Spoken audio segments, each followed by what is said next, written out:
Chapter 123. Since most of the hunting time was spent dealing with bats and digging for fire crystals, the warriors in the hunting group would not hunt for food on purpose, except for hunting when they were hungry. Basically, no one in the 5 hunting groups would go out of their way to hunt and store food. As the gathering day approached, there were only a few days left for hunting. The 5 group leaders stayed together almost all day, just to keep an eye on that small bag of fire crystals. As for hunting prey, the 5 group leaders would tell you that it was just a small matter. Finally, the gathering day arrived. Ta led the advance group and hunted a lot of prey. In the first hunt of the year, Gigu's hunting group had a good harvest. Ta did not want to lose to them. Luckily, they were lucky enough to find a kind of curly-tailed plant. He did not know what would happen if Mai and the others brought the wolf. Ta was a little worried. They came back earlier this time. They thought that it would take 2 or 3 days for the 5 hunting groups to arrive. Unexpectedly, the 5 hunting groups arrived together. This had never happened before. Only when a hunting group was in great danger would they ask for help from other hunting groups. However, the 5 hunting groups, although many were injured, they all looked positive. Looking at the wolf, well, it seemed to be getting along well with the other warriors. Seeing that the 5 hunting groups were in good condition, but with only a pitiful amount of prey, Ta felt that he was holding his breath again. What happened? Ta asked in a bad tone. The leaders of the 5 hunting groups stood together, showing their white teeth to tower. Their smiles were very stupid. In the tribe, Old Ku had been suffering from insomnia recently, especially in the days before the return of the hunting group. He walked to the path of glory several times every day. He wondered how Xian and the others were doing. Would Caesar perform well? It was the first time for him to go out of the tribe. There were so many beasts in the forest. Would he be okay? While he was thinking, Old Ku suddenly heard an eagle cry in the sky. He looked up at the cha-cha in the sky. Old Ku paused. The hunting group was back. Without any hesitation, Old Ku hurried to the path of glory. When he got there, some people were already standing by the road, talking. I heard that many people were seriously injured this time. Which hunting group? I don't know. Old Ku was worried. Could it be Mai's hunting group? Before they set off, someone had said that Mai would probably encounter trouble if he brought Caesar, a wolf. Who would bring a wild beast out to hunt? Many people around them also mentioned Caesar, and their words were not very nice. Old Ku almost got into a fight with someone. Soon after, those who were more seriously injured were sent back. There were indeed quite a few of them. Half a day later, the hunting team showed up. Except for the advance group, the other groups didn't have much prey, someone said. Not only was it not much, it was pitifully little. What happened? While the crowd was discussing, many people in the other hunting group were also thinking to themselves, sure enough, our hunting group is stronger. Look at the results of their hunting team this time. No one had expected that the results of the hunt would be so terrible. In the past, every time they came back, they would bring back a lot of food. Even at the worst time, it was much better than this time. Sai, forget it. It's good that you're back. It was the first hunt of the year, and many people were looking forward to it. But now, they were inevitably disappointed. Winter was over, and it seemed that they would have to continue to starve. Their families were already starving. Even though they were disappointed, they still decided to comfort the people who had returned. It was not easy for them to adjust their emotions. They planned to say a few words of comfort when the main group came over. Unexpectedly, the people who had embarked on the road of glory all held their heads high and puffed out their chests. They did not feel dispirited at all. They pulled the few prey they had and waved their fists at their families on the roadside. The people who had prepared a lot of comforting words swallowed them back. What happened to them? Were they shocked by the results of the hunt? No one could figure out why they were behaving like that.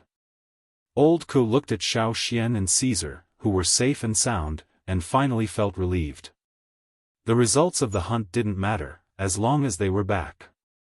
However, Old Ku looked at the team leader Ta, who was walking in front of the team. The expression on his face was very subtle. You could say that he was happy, but he was not as proud as everyone thought. But you could also say that he was depressed. What on earth happened? When the hunting team finished the sword cleansing ceremony, they rushed down the mountain. Some warriors even forgot about the small amount of prey they had. Soon, everyone knew why the hunting team behaved so strangely this time. Fire crystals? Old Ku's mouth trembled. He confirmed it several times, and then he stamped his crutch hard. Not only Old Ku, in the tribe, the same thing happened in many people's families. Some older people even fainted because of excessive excitement. Bad results? There was no problem. The fire crystals were the biggest reward. Poor food at home? That was not a problem. There were still fish in the river at the foot of the mountain. They would not die if they ate fish for 20 days. What? Did they think the energy in those fish was too little? There were fire crystals. The shaman had said that all those who had contributed to this matter, including their relatives, parents, wives, children, brothers and sisters, could be called up. Now the tribe was bustling. Those who were related by blood hurried to find connections, and those who were not, created connections. What a rare opportunity. It was said that they had found a lot of fire crystals this time. Xiaofan played an important role in this matter, but in the tribe, except for Old Ku, Xiaofan had no close friends. The shaman specially gave him a few more places, so that he could bring people who were not related by blood up the mountain. Old Ku, Gu and some others who had helped Xiaofan before were brought up the mountain. Tu and Jiaba, who had awakened their power this year, were also brought up by Xiaofan. Unfortunately, only those who had awakened their power could absorb the fire crystals. So, for some people, even if Xiaofan wanted to help them, it was useless. That day, the people who were taken to the mountain were all overjoyed, while those who couldn't, especially those from the other hunting group, were so envious and jealous that their eyes turned red. The shaman put a few fire crystals next to the fire seed.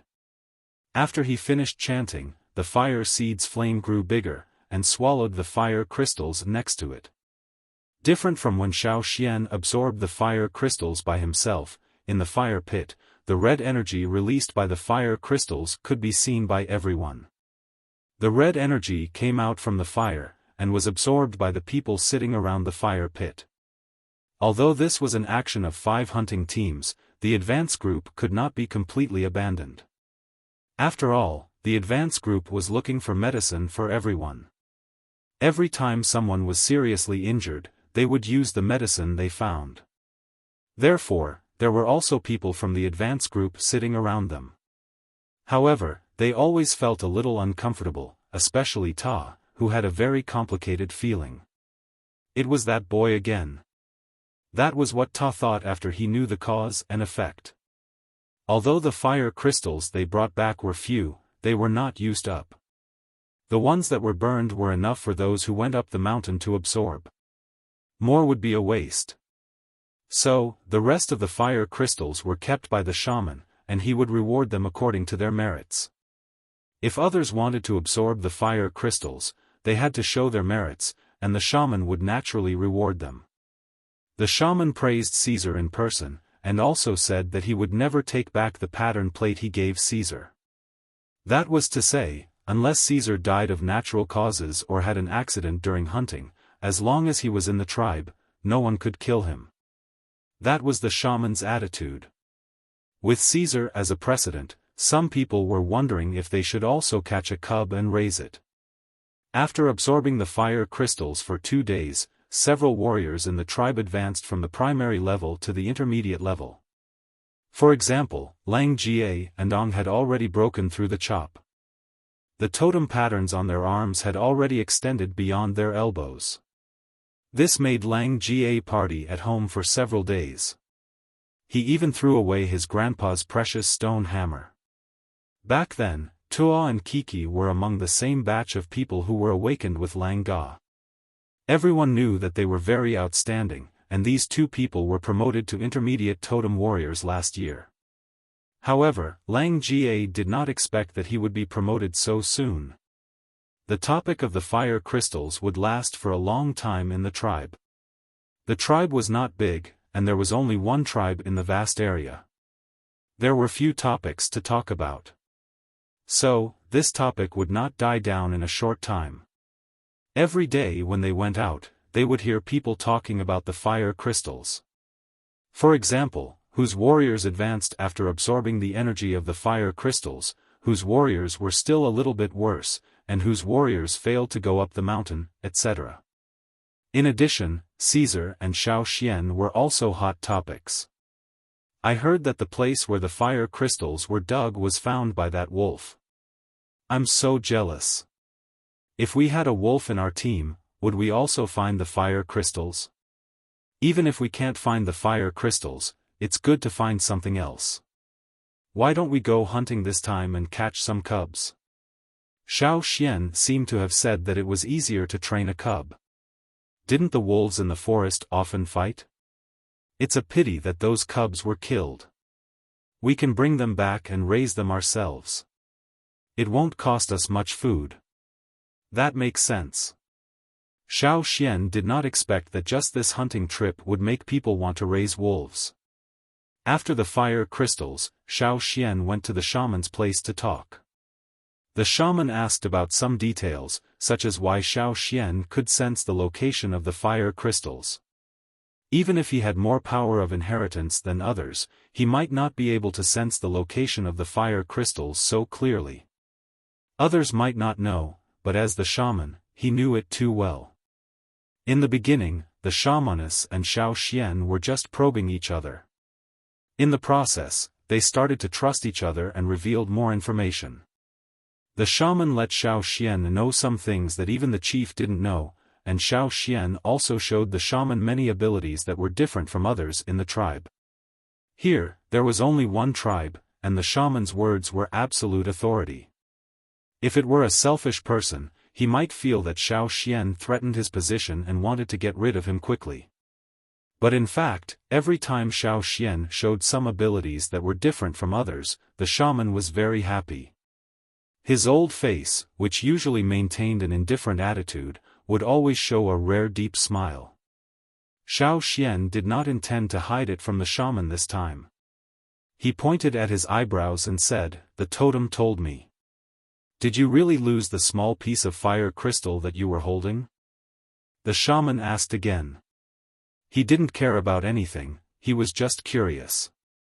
He didn't think that Xiaofan would easily lose such an important thing. Moreover, since he could sense the fire crystal, why didn't he notice it when he lost it? "I didn't say I lost it. I just said that the fire crystal is gone."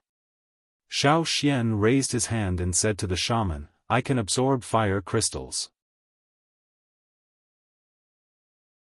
Chapter 124. The shaman's face trembled violently, as if he couldn't believe Xiaofan's words. However, Xiaofan didn't seem to be lying. "Wait a moment." The shaman turned around and took out a piece of fire crystal, handing it to Xiaofan. "You absorb it, let me see." Xiaofan didn't say much.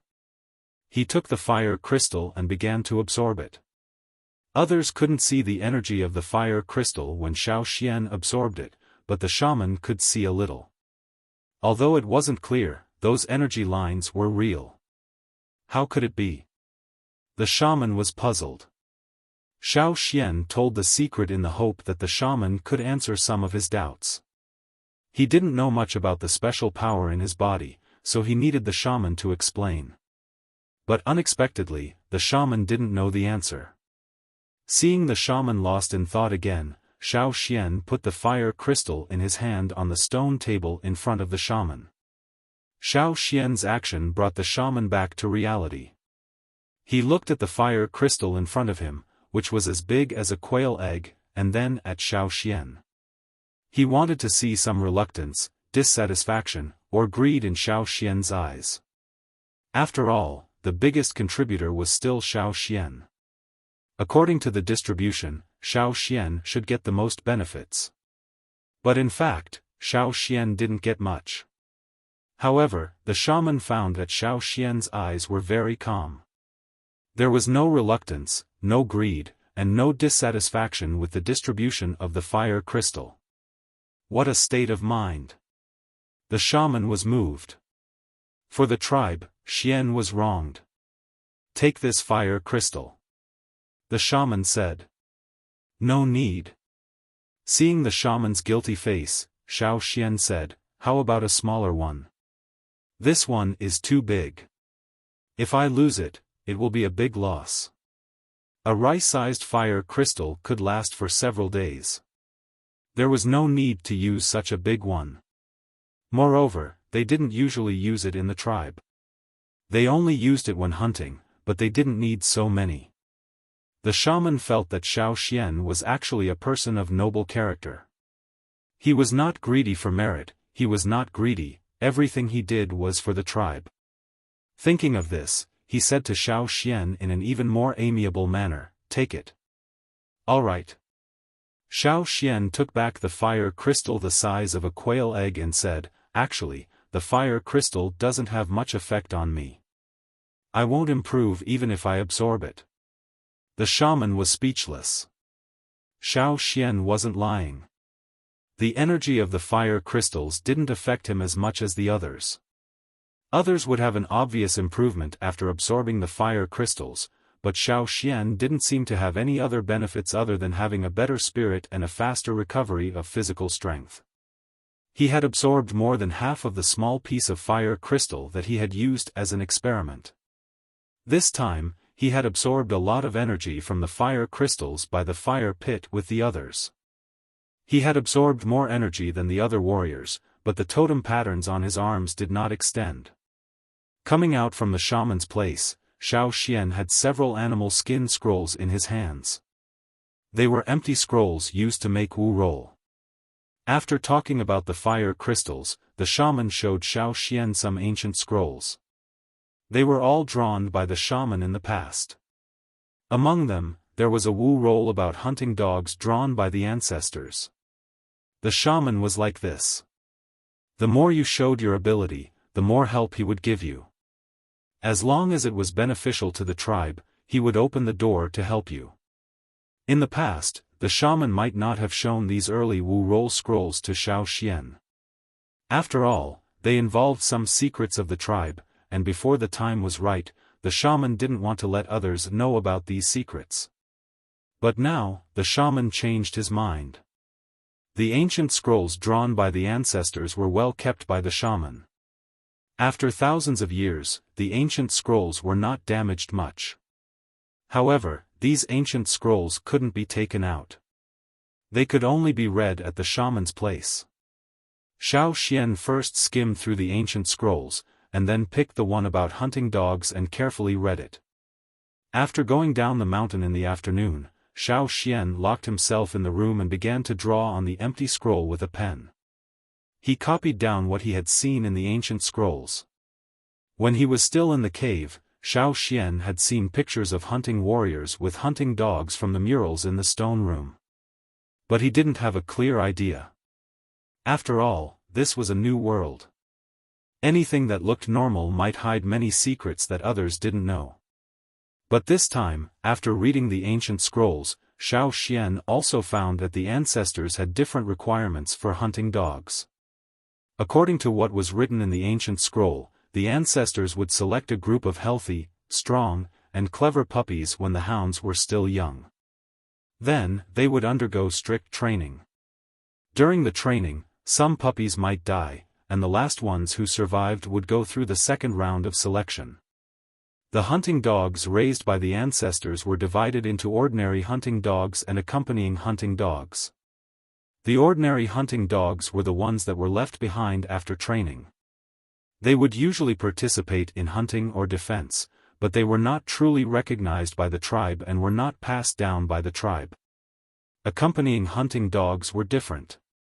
They were carefully selected, and they had enough strength and loyalty. They were recognized by the whole tribe, and the shaman engraved the tribe's totem on them. From then on, they would become a member of the tribe.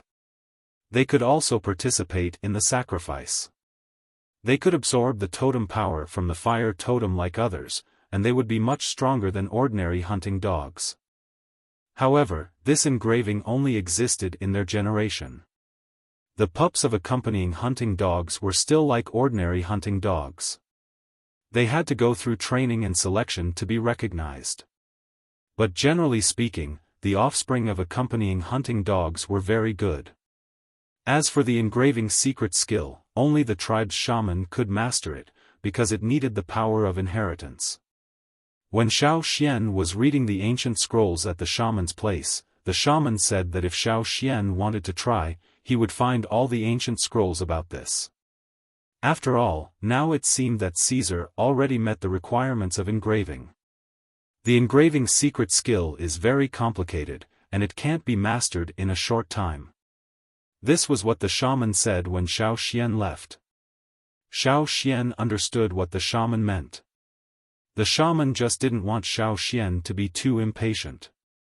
If he tried to engrave before fully mastering the skill, not only would the engraving fail, but Caesar might also die. According to the shaman volume, there was a chance of success when the secret engraving skill was used. Among the 10 selected hounds, only half of them succeeded in engraving the engraving skill. It was very risky. Even the current shaman had never tried the engraving secret skill. After all, there was no animal in the tribe that he could try it on. Xiaofan had to think carefully about what to do.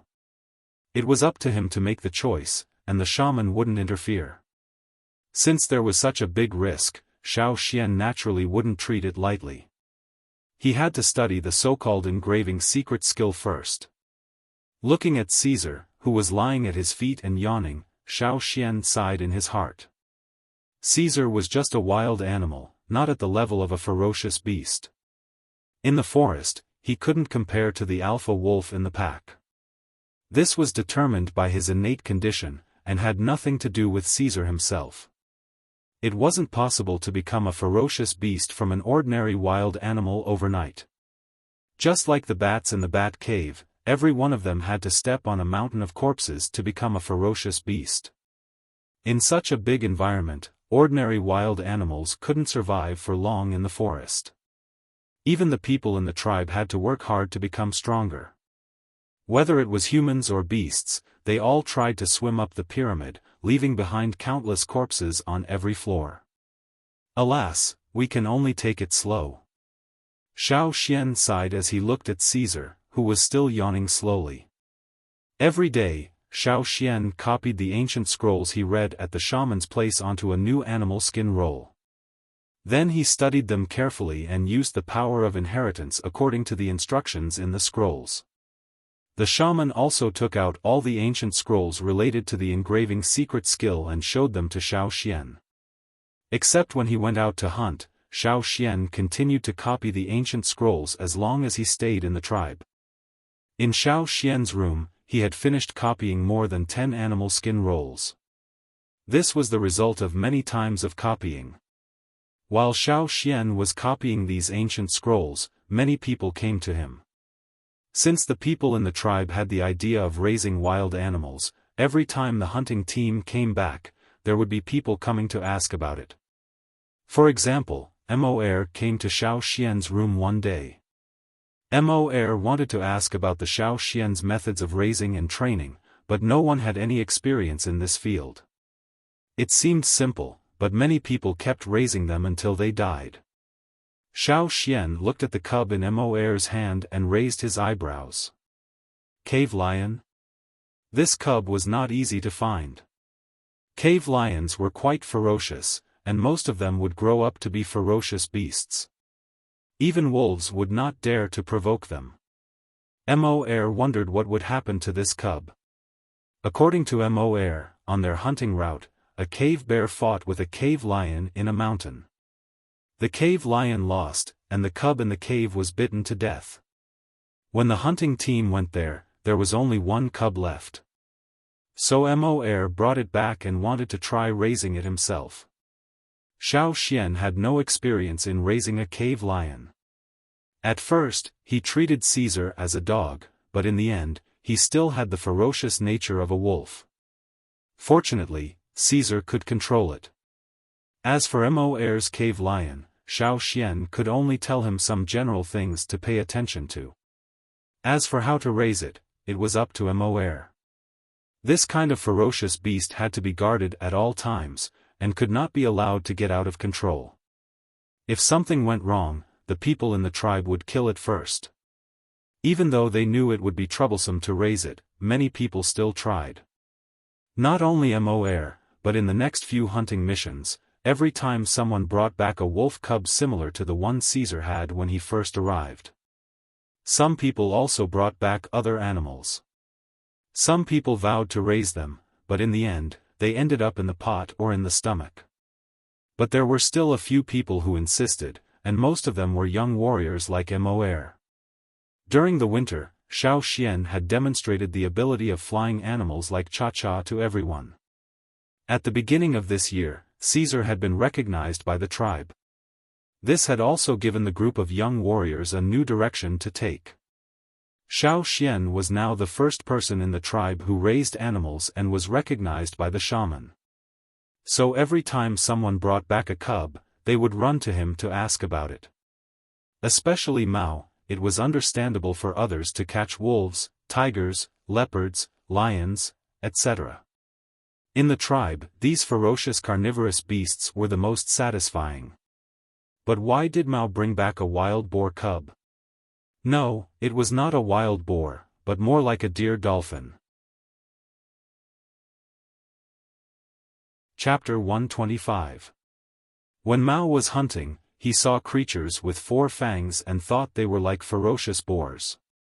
He saw a few wild boars with 4 fangs. When he finally caught a cub and brought it back, he was told that it wasn't a wild boar, but another kind of wild beast that looked like a wild boar. They had 2 pairs of 4 fangs, and they didn't have thick fur on their bodies. They looked a little fierce. He thought it was a cub of a ferocious beast, but it turned out to be just a wild beast. Mao was very disappointed after he knew it, but he did not kill the cub and eat it. Instead, he raised it and went down the mountain to ask Xiaofan about how to raise it. Many people laughed at Mao secretly. As the eldest grandson of the chief and the son of the team leader, he had to raise such a creature. Compared with other people who raised wolves, tigers, leopards and so on, Mao raised this one as a food preparation. Mao named the creature that looked like a deer dolphin, Wuxia, which was probably Mao's obsession. Fortunately, the cub he caught was a male, and he did not find any ferocious beast with 4 pairs of fangs. This kind of creature would have 4 fangs when it grew up, so Mao decided to keep it for now. At first, there were many people who came to see Xiaofan, but gradually, the number of people decreased. After several hunts, less than 1/10 of the people came to see Xiaofan to discuss the experience of raising a cub. The rest of the people ate the cub as they raised it. However, people in the tribe were new to raising animals, and there were many mistakes. Sometimes they could not control their strength, sometimes they were impatient, or their methods were wrong. Of course, not all cubs were suitable to become hound beasts. Even if their species were generally fierce, some individuals might have physical defects, or they might be more timid than others of their species, or even have other quirks. Even if they were trained, they might not be qualified. Although it was very difficult, and fewer people wanted to keep raising cubs, some people in the tribe still insisted. One day, after the shaman walked around the tribe, he called Xiaofan for a talk.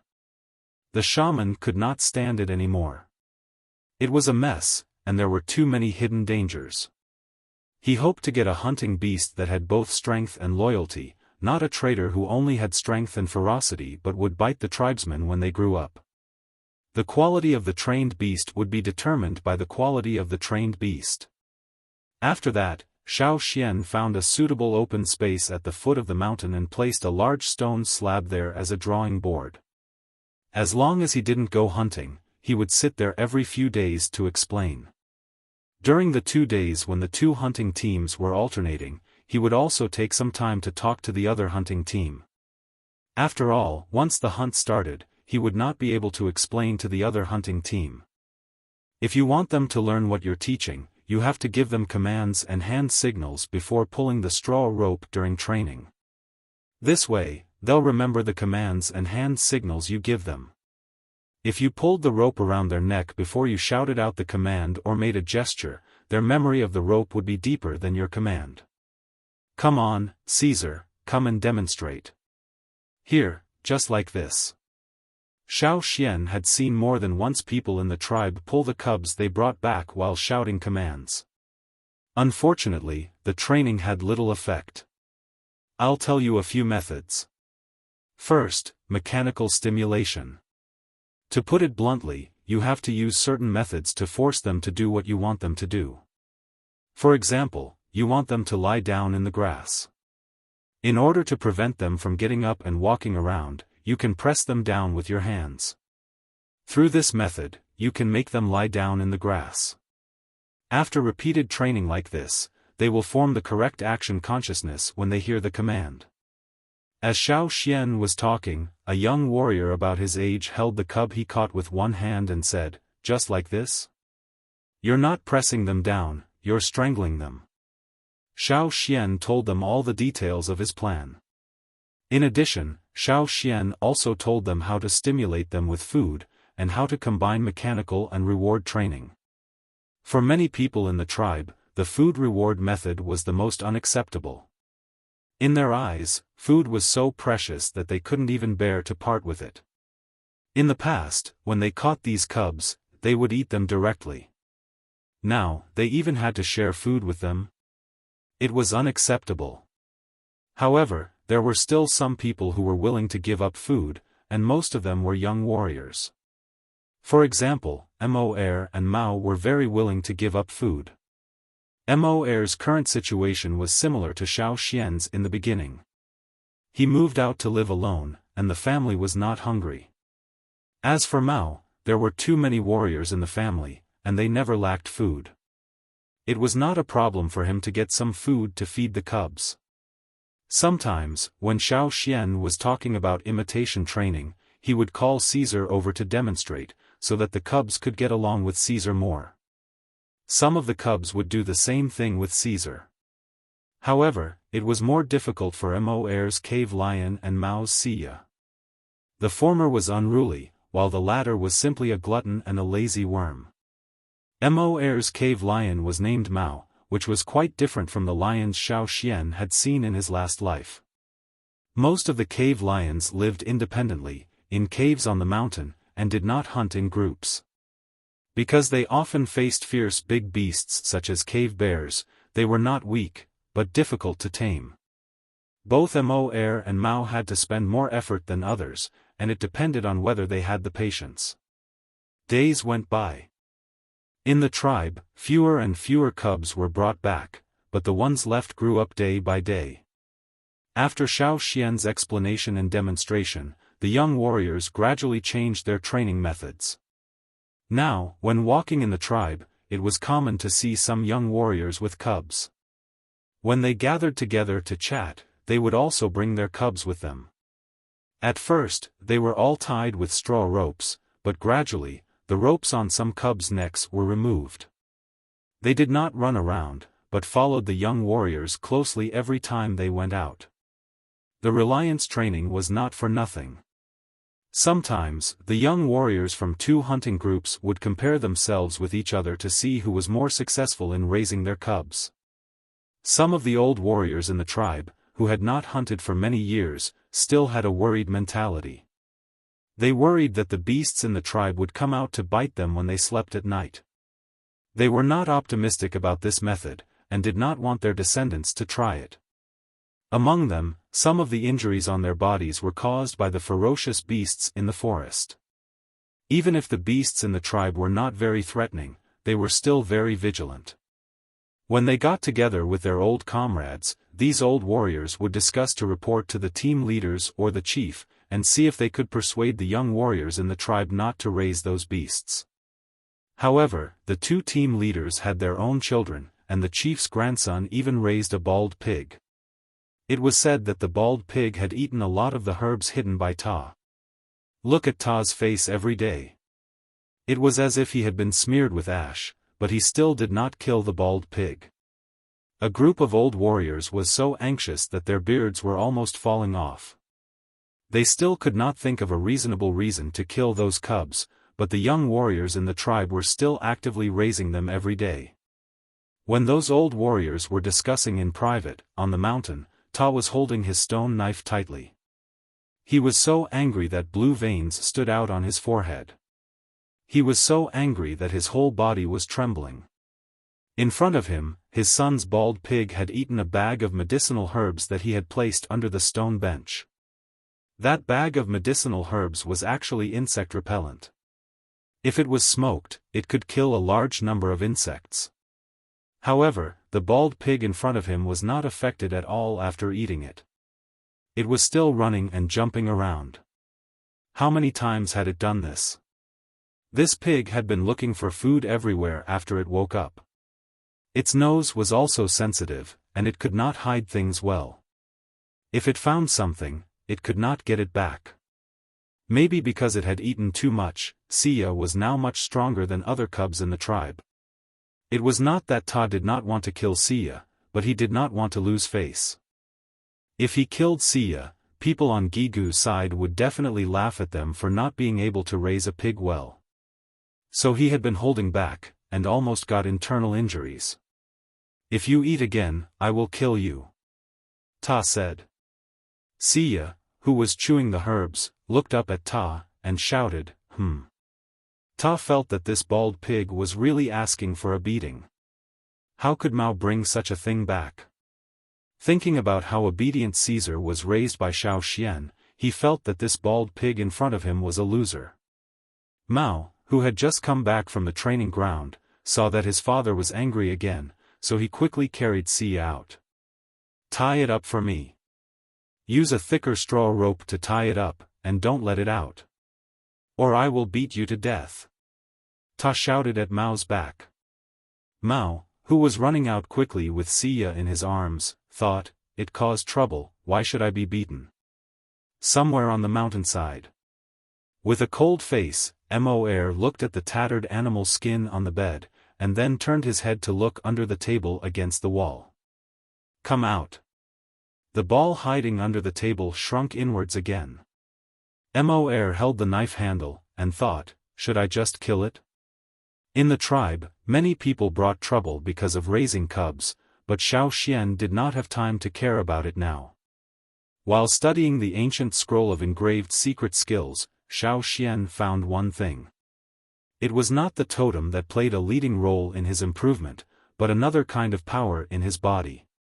The egg-shaped thing that encircled the totem, or rather, the strange stone that brought him to this world, what exactly was it?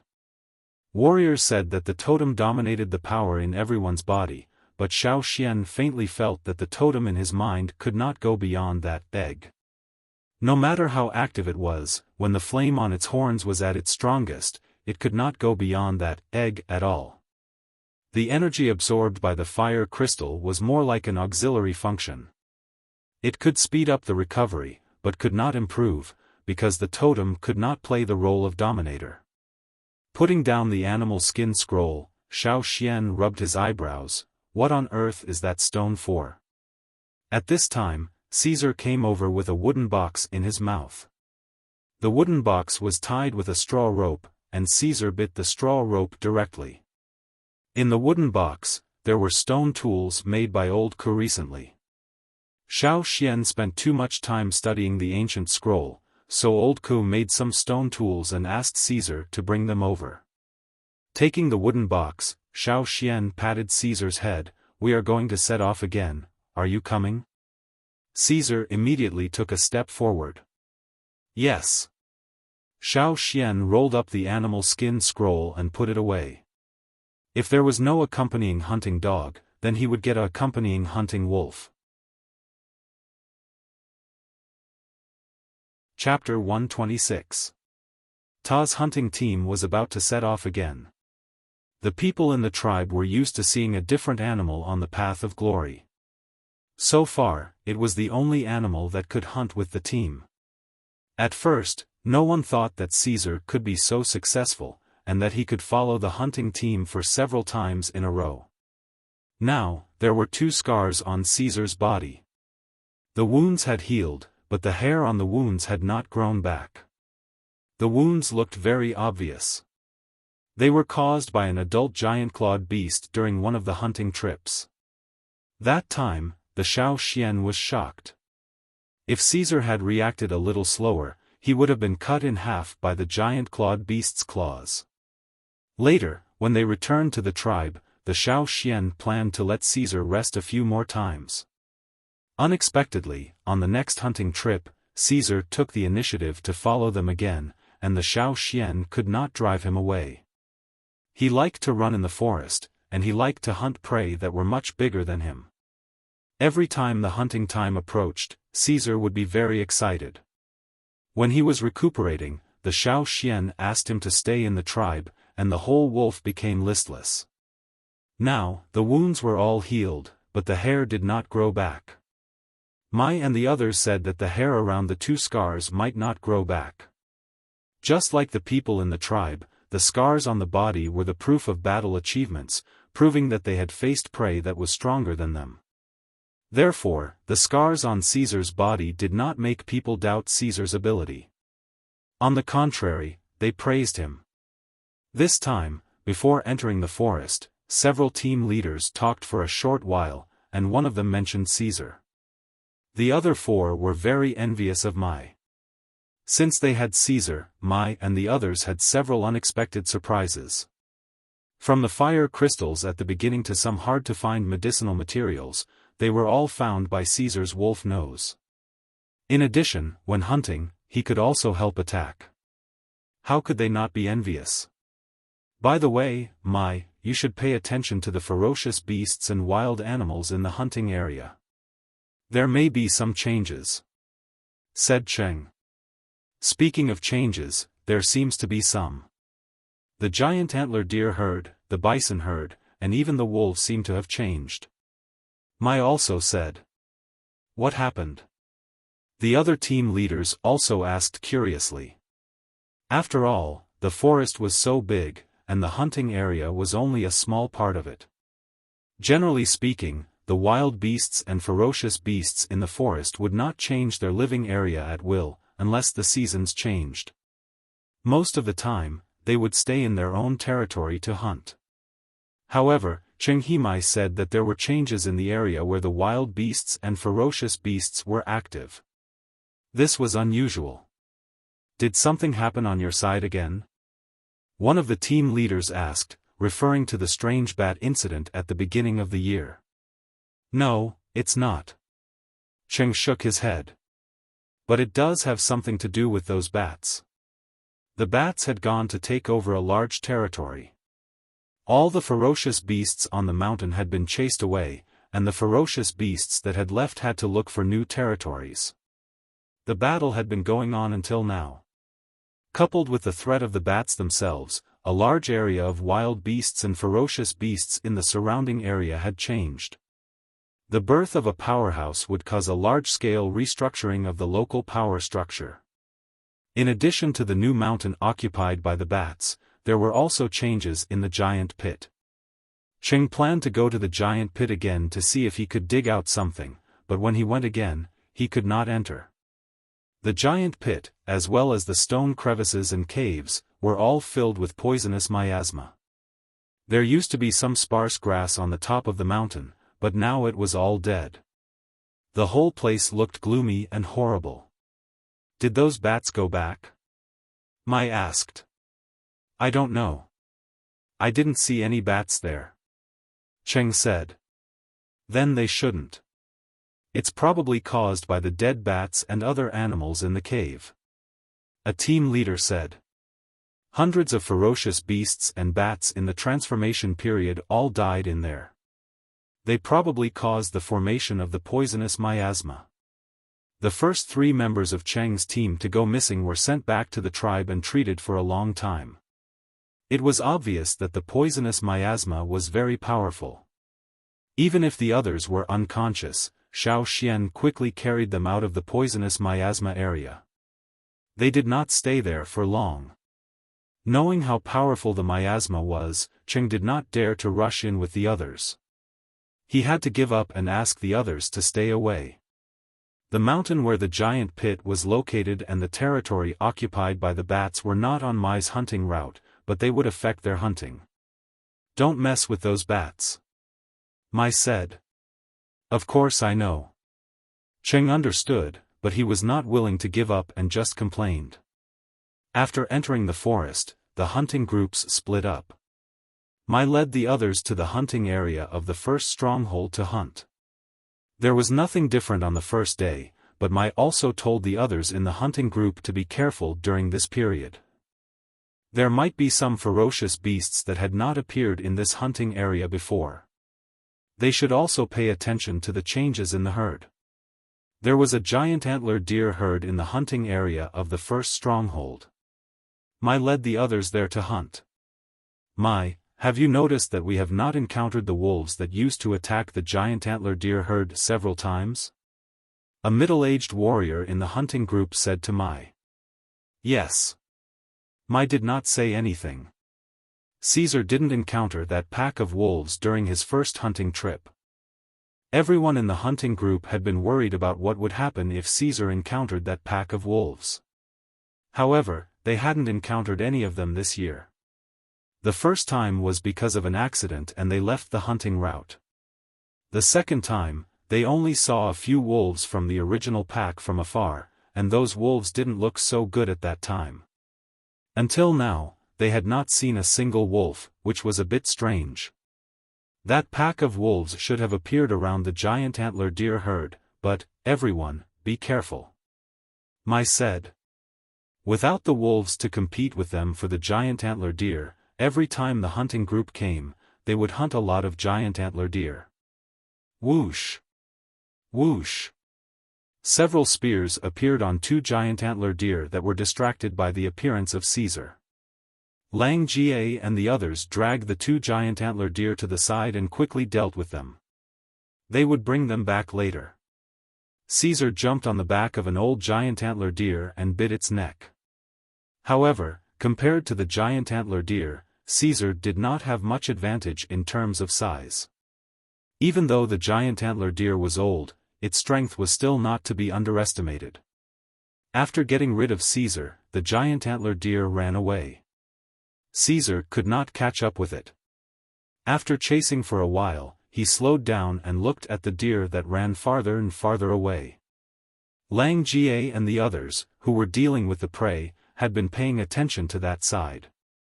The bitten giant antler deer had already run away and only a small shadow could be seen. They were about to comfort Caesar. After all, Caesar had helped a lot during these hunting trips. He would not cause trouble like the cubs in the tribe. Everyone had a better impression of him and was not so afraid of him. Just as they were about to say something, everyone's eyes froze. Lang Jie and the others stopped what they were doing. Especially Caesar, who was about to turn back. Unexpectedly, the moment before he turned back, he saw that the giant antler deer was bitten by a big wolf that suddenly jumped out. The huge impact made the giant antler deer stumble and fall. It struggled to stand up, but the reality did not give it a chance. Then the second, the third, a group of wolves surrounded the giant antler deer. Even from a distance, Lang Jie could see the bloody meat that was bitten and thrown out. Those wolves. Lang Jie had a bad feeling. They are not from the previous wolf group. Mai's face darkened. Every hunting team had a certain understanding of the prey and predators in their hunting area. The wolf group was an important part of that. Naturally, they knew which wolves were active in this area in the past. Although they were far away and could not see clearly, judging from the hunting style, they were not from the previous group. The wolves that appeared now were more cruel. They did not bite the giant antler deer to death directly, but bit and gnawed it to death. Caesar stared at the wolves in the distance. The skin on his nose wrinkled, and the fangs in his mouth were exposed. He also growled in a low voice. "Caesar, come back!" Xiaofan shouted. Caesar was similar to the previous group of wolves here, but the wolves that appeared now were more dangerous. Caesar could not be allowed to touch them. Not to mention that he was outnumbered. Even if he fought alone, Caesar might not be able to win. The wolves were generally larger, and their style was quite ferocious. It would not be good for him to go there. Normally, when hunting, the warriors of the hunting team would not provoke the wolves. The wolves in the forest were very vengeful. Unless they were all killed, they had to be careful of their revenge. Since there was a new wolf group, the warriors of the hunting team did not stay for long. They hurried to leave with the prey. Anyway, it was late, and they had to go back to the cave. "Caesar, stop looking. Let's go." Xiaofan saw Caesar was still looking back, so he shouted. After taking one last look at the wolves in the distance, Caesar followed Xiaofan and ran back to the cave of the first stronghold. At night, the warriors were barbecuing meat and chatting in the cave. The entrance of the cave was blocked by a big stone, and the wind could only come in through some gaps and openings. Ever since the incident with the thorn-black wind, Mai had found this cave as his new base. While they were chatting, Mai suddenly stopped talking. The others also stopped talking and listened carefully. There was the sound of wolves howling. It was not very close, and people with bad hearing might not have noticed it. However, the warriors here had much better hearing than others. "Is it the same pack we saw during the day?" Tu whispered. Now Tu and Jiaba had both joined Mai's hunting team. This was their third hunt. Their appearance did not change much, but their aura had changed a lot. They were no longer the two kids who lived in the cave and thought about what to eat the next day. They were real warriors. "Be careful tomorrow. It's probably a new wolf group. As for the old ones, they must have been defeated," Mai said. There was an overlapping area between the territories of the wolf groups. It was possible to see wolves from two groups, but this was not their overlapping area. But now, the wolves at the foot of the mountain were openly showing their presence. Obviously, the old ones were either defeated or dead. While the others were talking about the new wolves, Caesar kept staring out of the cave. Noticing Caesar's look, Xiaofan thought that he had to keep a close eye on this guy for a while. Chapter 127. The next day, the hunting group saw the pack of wolves in the giant antler deer's territory. Yesterday, they were too far away to see clearly, but today, they carefully observed the wolves. The wolves in this pack did not look much different, but they were bigger than the wolves in the previous packs, and their fur was also different. The fur of these wolves was patterned, and there were some darker spots near their backs. After coming to the forest, Xiaofan had seen many wolves with different fur colors. According to Mai, there were some special packs, and the pattern was the symbol of their pack. If the pattern was different, it might be a foreign wolf, not a member of the original pack. Xiaofan had never seen this pack of wolves before, but Xiaofan had never seen it before, but it did not mean that Mai and the others had never seen it before. "Why do I feel that this pack of wolves is very familiar?" a warrior said. "I think so, too. I have seen this pattern before. We met them when we were hunting a cave bear at the edge of the hunting route," Mai recalled. At that time, they met a huge cave bear, which was injured. It seemed that it had fought with other ferocious beasts, and Mai and the others took the opportunity to kill it. But even though the cave bear was injured, it was still very difficult to deal with. The hunting group chased it for a long time, until they were almost out of the hunting route, and finally killed it. At that time, they happened to encounter a battle between two packs of wolves. One pack of wolves slaughtered another pack of wolves. It was a real cruel slaughter. Not only were the wolves bitten to death, but many of the dead wolves had been bitten and gnawed beyond recognition. The ground was covered with blood, and scavenger birds were hovering in the sky. When I led the hunting group to kill the cave bear, the slaughter was already over. Only a few wolves were still lingering around, dragging and biting the dead wolves on the ground. When the hunting group showed up, they were already full, and there were wounded wolves in the pack, so they were not in the mood to deal with the hunting group, and the leader of the pack left with the rest of the wolves. And it was there that Lang Jie picked up Caesar, who was still a cub at that time. Caesar was the only surviving wolf in the wolf pack that was completely slaughtered. Probably because he was playful at that time, he went a little further away. There was a steep slope not far from the wolf's den, and he rolled down the slope. At that time, the wolves guarding the den might have noticed the appearance of other wolves. They were only focused on being vigilant and did not pay attention to Caesar until the end of the massacre. When I brought people over, Caesar, who had rolled down the slope and was lying under a rock, had just woken up from his coma. He kept howling, and only then did Lang Jie notice him. Otherwise, if he didn't make a sound, no one would have noticed him under the cover of the rocks, tall grass, and steep slope. Fortunately, the other wolf pack did not deliberately search for the scent of the pups at the edge of the steep slope. I remember, when I picked up Caesar, he was only this big. Lang Jie raised his hand and gestured, he even wanted to bite me with his teeth that were not fully grown yet. Recalling the past, Lang Jie and the others could not help but smile. Caesar was indeed not big at that time. But soon, everyone's heart sank. Obviously, those who had witnessed the massacre together with Mai and Lang Jie were not happy about it. It was not that they were sentimental. As warriors who had hunted in this forest for many years, they had seen many such battles. Moreover, as hunting warriors, who had not killed wild beasts and ferocious beasts? Could soft-hearted people survive here? It was impossible.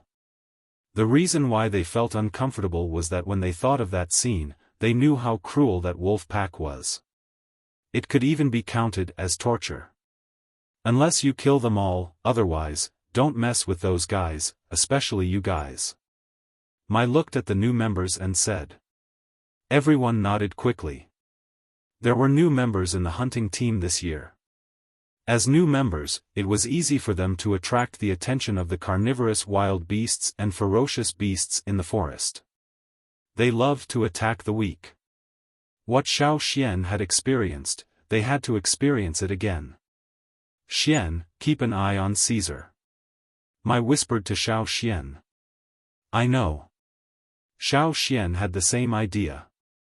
After that, during the hunt, Xiaofan kept an eye on Caesar. Seeing that Caesar was still the same as usual, he was relieved. After killing a giant-clawed beast, several people in the hunting team began to deal with the prey. Lang Jie checked the surrounding traps, and asked Xiaofan to help him fix them. The auxiliary role of traps could not be ignored. Seeing that Caesar was lying not far away, Xiaofan walked over to help Lang Jie fix the traps. Lang Jie, when you picked up Caesar, did he see the miserable situation of the wolf pack? Xiaofan asked. Lang Jie thought carefully, yes, I did. I picked him up from the bottom of the slope and put him on the ground. He sniffed around and howled. He even bit the two dead wolves with spots on them. His little teeth were not fully grown, so he could not even bite through the wolf's skin. After slaughtering one wolf pack, the other wolf pack was not completely unscathed. They lost 2 wolves. However, compared to Caesar's wolf pack, which was almost completely wiped out, this was nothing. The wolves with spots on their fur were very strong. Compared to other wolves, they had a stronger bite force. They were ferocious and often killed other wolf packs and attacked other beast packs. Seeing Xiaofan frown, Lang Jie smiled and said, you're not worried that Caesar will hold a grudge, are you? How old was he at that time? That's impossible. As he spoke, Lang Jie looked up at Caesar, who was not far away. Seeing that he was looking at them, Lang Jie lowered his head and continued to fix the traps. Every time they fixed the traps, Caesar would lie down not far away and watch Lang Jie and Xiaofan fix the traps. I didn't expect you to keep him. I was going to cook soup for you. When he thought about how Caesar had almost been cooked, Lang Jie could not help but feel happy and emotional. Xiaofan was listening to Lang Jie describe what he had seen when he suddenly heard a cry of alarm. Alert! Everyone, be careful. It's a wolf pack. Xiaofan suddenly stood up and looked around. Caesar, who had been lying there just now, was gone. I nervously paid attention to the movements of the wolves.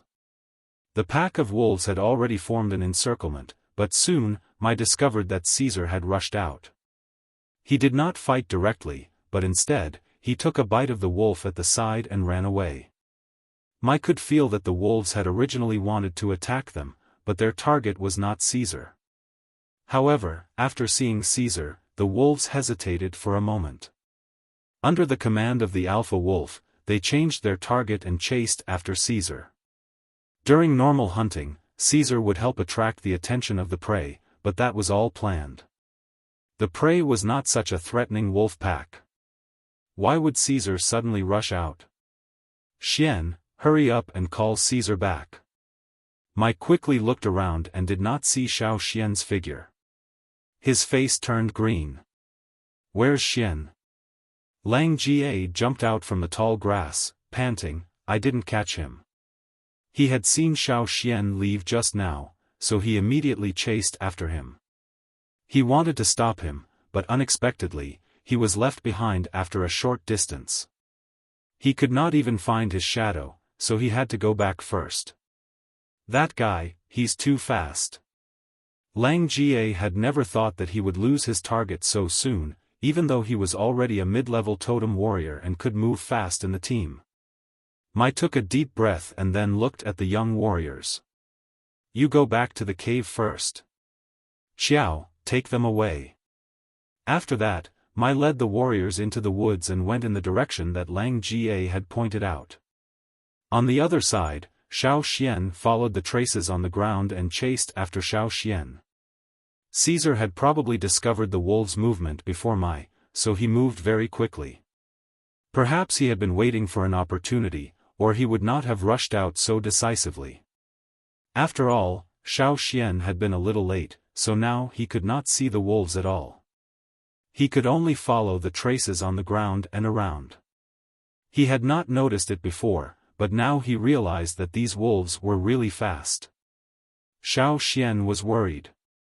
Caesar had almost no chance of winning against the wolves, and the probability of him escaping was not high. Lang Jie said that Caesar did not hold grudges, but Xiaoxian believed that Caesar remembered. As for how much he remembered, Xiaoxian did not know. While chasing, Xiaoxian looked in the direction where the wolves were running, and he had an idea. In the middle of the first and second strongholds, there was a remote area near the mountains. Usually there were not many ferocious beasts going there, but there, Lang Jie and Xiaoxian had set up a trap belt together. When hunting, they might encounter some trouble, and these traps in remote areas were to deal with such situations, in case of emergency. If they encountered some ferocious beasts or wild beasts that were difficult to deal with, the hunters would run towards the trap belt, and let the traps hinder the ferocious beasts, so that the hunters would have more time to escape. In the past, the traps were mainly set up by Lang Ga. Later, when they were mending them, Xiaoxian and Lang Jie studied them together, and made some improvements. Because they were designed to guard against ferocious beasts, they were naturally designed with the ability to injure or even kill. These traps had to be checked every time they went hunting. This time, they came to check them on the first day, and Caesar watched them mending them. Wherever the wolves passed, many wild beasts would avoid them. Some ferocious beasts were also afraid of causing trouble, so they avoided them. This also made it easier for Xiaofan to catch up. In the direction of the trap belt, there were already screams. Xiaofan sped up again. When Xiaofan arrived at the trap belt, what he saw was a sunken pit. There were thorns in the pit, and a wolf was lying in it. The thorns inside did not pierce through it, but as it struggled, the thorns pierced deeper and deeper, causing more and more blood to flow out. The thorns were smeared with a kind of grass juice with an anesthetic effect. As the thorns pierced deeper, its struggling became weaker and weaker. If no one pulled it out, it would not be long before it died. Xiaofan did not care about it, and went straight through it. Not far from the pit, a wolf was hung in the air by its neck. The more it struggled, the tighter the rope became. This kind of rope was also specially soaked in the blood of wild beasts and grass juice, and was very strong. The wolf hung in the air could only struggle. It wanted to bite off the rope, but it failed again and again. When Xiaofan saw it, its neck was already a little deformed. When Xiaofan passed by, he gave it a stab. The wolf hung in the air, no longer moving. Not only were there pits and nooses, but there were also nets, knife stakes, and a series of other traps. Every once in a while, Xiaofan would see a wolf that was dead or still struggling. There were spots on their backs. Xiaofan chased them all the way, and stabbed them all the way. If there was no time to deal with them, he directly threw spear darts or stone needles. Even if they did not die, they could still injure them. Chapter 128. The range of the trap zone was not too large, but there were many wolves trapped there. Xiaofan saw at least 7 wolves trapped or dead in the traps. Obviously, when the wolves were chasing after Caesar, they did not expect that Caesar would bring them to such a place. When Caesar ran here, they did not have time to react. Seeing that nothing happened to Caesar, they naturally did not think that there were so many hidden dangers here. Normally, there would not be so many wolves trapped. There were many experienced animals in the forest, and their intuition could provide them with preliminary judgment. Naturally, there were also wolves with rich hunting experience. Today was just an accident. And they were chasing closely, so they did not think too much. After passing through the trap zone, Xiaofan continued to follow the tracks. Not far from the trap zone, there was a natural asphalt pit. This was also the largest asphalt pit on the hunting route of the first stronghold. Every day, many animals, both terrestrial and flying, would be trapped in it. Xiaofan once saw a cow trapped in it. The cow could not break free, and it attracted many carnivores. As a result, all of them were swallowed by the asphalt pit. No one knew how many skeletons were buried in the asphalt pit. There was also a small asphalt pit near the tribe. Xiaofan once saw people take asphalt from there to build roofs, but for safety reasons, the tribe often had people in charge of guarding there. In the large asphalt pit in front of him, Xiaofan saw 2 wolves trapped in it. 1/3 of their legs had sunk in, and they were struggling futilely. If no one pulled them out, they would gradually sink into the pit and accompany the animals that had been trapped for thousands of years or even longer. There, they would not be eaten by scavengers, and their bones would be well preserved. In the distant future, their bones might see the light of day again, but it was also possible that they would be buried forever. Generally speaking, smart animals would not come close to this place. Those that came close were either not very smart, new, or greedy predators. In this asphalt pit zone, it looked dark, but in fact, not every part of it would sink. The hunting team was more familiar with this place, and had passed through it before. Sometimes, in order to avoid some troublesome ferocious beasts or groups of wild animals, they would take refuge here. The passage was very narrow, and large ferocious beasts could not pass through it. Xiaofan brought Caesar here once, and did not expect it to remember it. There were its footprints, and some other wolves' footprints. Caesar was not the only one who was smart. However, there were still 2 wolves trapped in it. The wolves had just come to this land, and were not familiar with it. They might have seen asphalt pits in their former territory, and only knew that it was dangerous, which was their natural alertness. Here, they did not know where they could go, and where they could not go. Xiaofan saw some footprints around the asphalt pit, and those that did not follow Caesar's route were trapped in it. It would take too much time to take a detour, so Xiaofan directly went through the asphalt pit zone, and did not pay attention to the 2 wolves that were trapped deeper and deeper. From some traces, it could be seen that Caesar had left most of the wolves behind, and trapped nearly 10 of them, through the previous trap zone and the asphalt pit zone. The wolf pack, which had about 30 members, was reduced by 1/3 in a short time. If the alpha wolf was timid, it probably would not continue to chase, but obviously, the wolves in this pack were all ferocious, and very vengeful, and kept chasing. Until now, there were only about 3 or 4 wolves that were chasing closely. Most of them did not keep up, and Xiaofan had encountered a few along the way. Following Xiaofan, Caesar learned a lot of tricks to trap people and beasts, such as traps, asphalt pits, and how to run into the territory of ferocious beasts, and transfer the hatred to the wolves that were chasing closely behind. The only thing this new pack of wolves lacked was their unfamiliarity with this place. However, Xiaofan was worried that Caesar might be injured. As he followed along, he saw blood on the ground. The blood could be from the wolves, or it could be from Caesar. Xiaofan needed to find him as soon as possible and confirm his injury. While running, Xiaofan suddenly heard a loud roar in the forest ahead. Many birds that were resting in the forest flapped their wings and flew up, and some small animals ran out. A giant bear.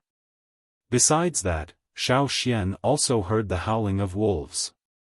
It was not Caesar's howling, but the howling of the wolves from the other pack.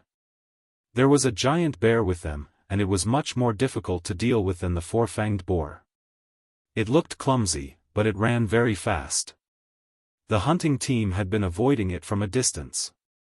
In the past, the hunting team had encountered the giant bear several times, and were chased by it. Whenever they encountered it, the hunting team would run towards the asphalt pit. However, the giant bear was not stupid. Every time it chased them to the edge of the asphalt pit, it would stop moving forward, and then slowly walk around the asphalt pit. When it walked, it would roar at the hunting team and stare at them fiercely, as if it was telling them, "Sooner or later, I will eat you." But now, in order to deal with the wolves, Caesar had provoked the giant bear. If he was not careful, he would get himself into trouble. Xiaofan's face changed, and he hurried towards the bear. The giant bear was still roaring. Soon, Xiaofan saw the giant figure standing up, with its mouth wide open, showing its sharp teeth, and roaring towards a place on the ground. Following the giant bear's sight, Xiaofan saw 4 wolves. The obviously bigger one was the alpha of the pack. These 4 wolves were the only ones that had chased Xiaofan to this place. Some of the wolves were trapped in the asphalt pit, and some had not caught up. Among the 4 wolves, 3 of them, including the alpha, had blood stains around their mouths. After looking around, Xiaofan did not see Caesar. Beside the giant bear, there was a wolf with a spotted pattern on its back, but its neck had been bitten off by the giant bear. The alpha wolf did not seem to want to give up. It bared its teeth and growled at the giant bear. This made the giant bear, which was the king of this area, immediately angry. Usually, it was very annoyed by hunting groups that came to its territory to hunt. Every time, it could not catch up with anyone, so it was very angry. This time, it did not see anyone, but it saw these strange wolves. It should be known that the wolves that lived in this area did not dare to come to its territory and be arrogant.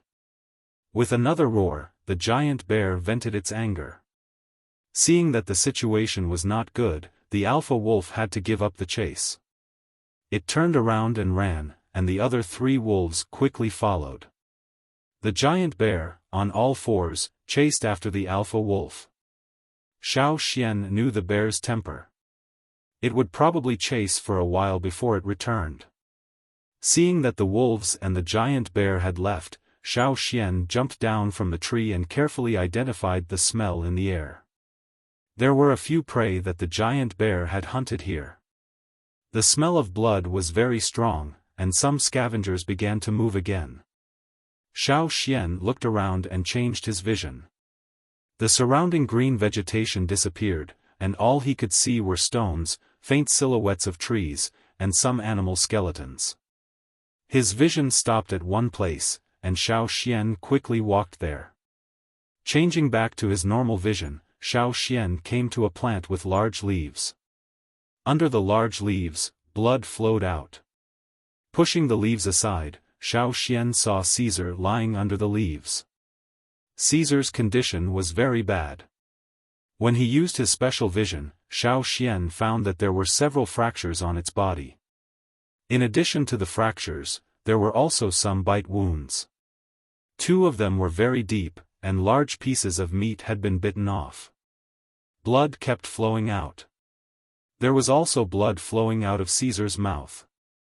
Its internal organs were probably damaged as well. Xiaofan quickly took out a bag of herbs. Inside were some herbs that had been ground into powder. He sprinkled it on Caesar's wounds. After the powder was sprinkled, it was quickly soaked in blood. This couldn't go on. In his previous life, such a situation would have been immediately sent to the emergency room. However, in this kind of place, other than the limited amount of herbs he had on him, Xiaofan had no other choice. If this continued, Caesar would soon stop breathing. Xiaofan could feel that Caesar's breathing had become difficult. Sensing Xiaofan's arrival, Caesar opened its eyes and moved. It wanted to get up, but Xiaofan quickly stopped it. "Hey, buddy, don't move. You're injured." It was only a slight movement, but the blood that had just slowed down flowed out again. Along with the powder, it dripped onto the ground. Hearing Xiaofan's words, Caesar no longer struggled to get up. It lay on the ground, but it moved its head and used its nose to touch Xiaofan's hand. It even let out a whimper. "Shoo, don't cry." Xiaofan raised his hand and gently patted Caesar's head. Although Caesar didn't cry, Xiaofan could see the sadness in its eyes. It probably knew that its condition wasn't good. They couldn't just wait here. Should they carry Caesar back to the cave? That was impossible. Caesar's injuries were too serious. It couldn't withstand the jolts, and it might not be able to last that long. Looking around, Xiaofan took out a bag of herbs. It wasn't for external application.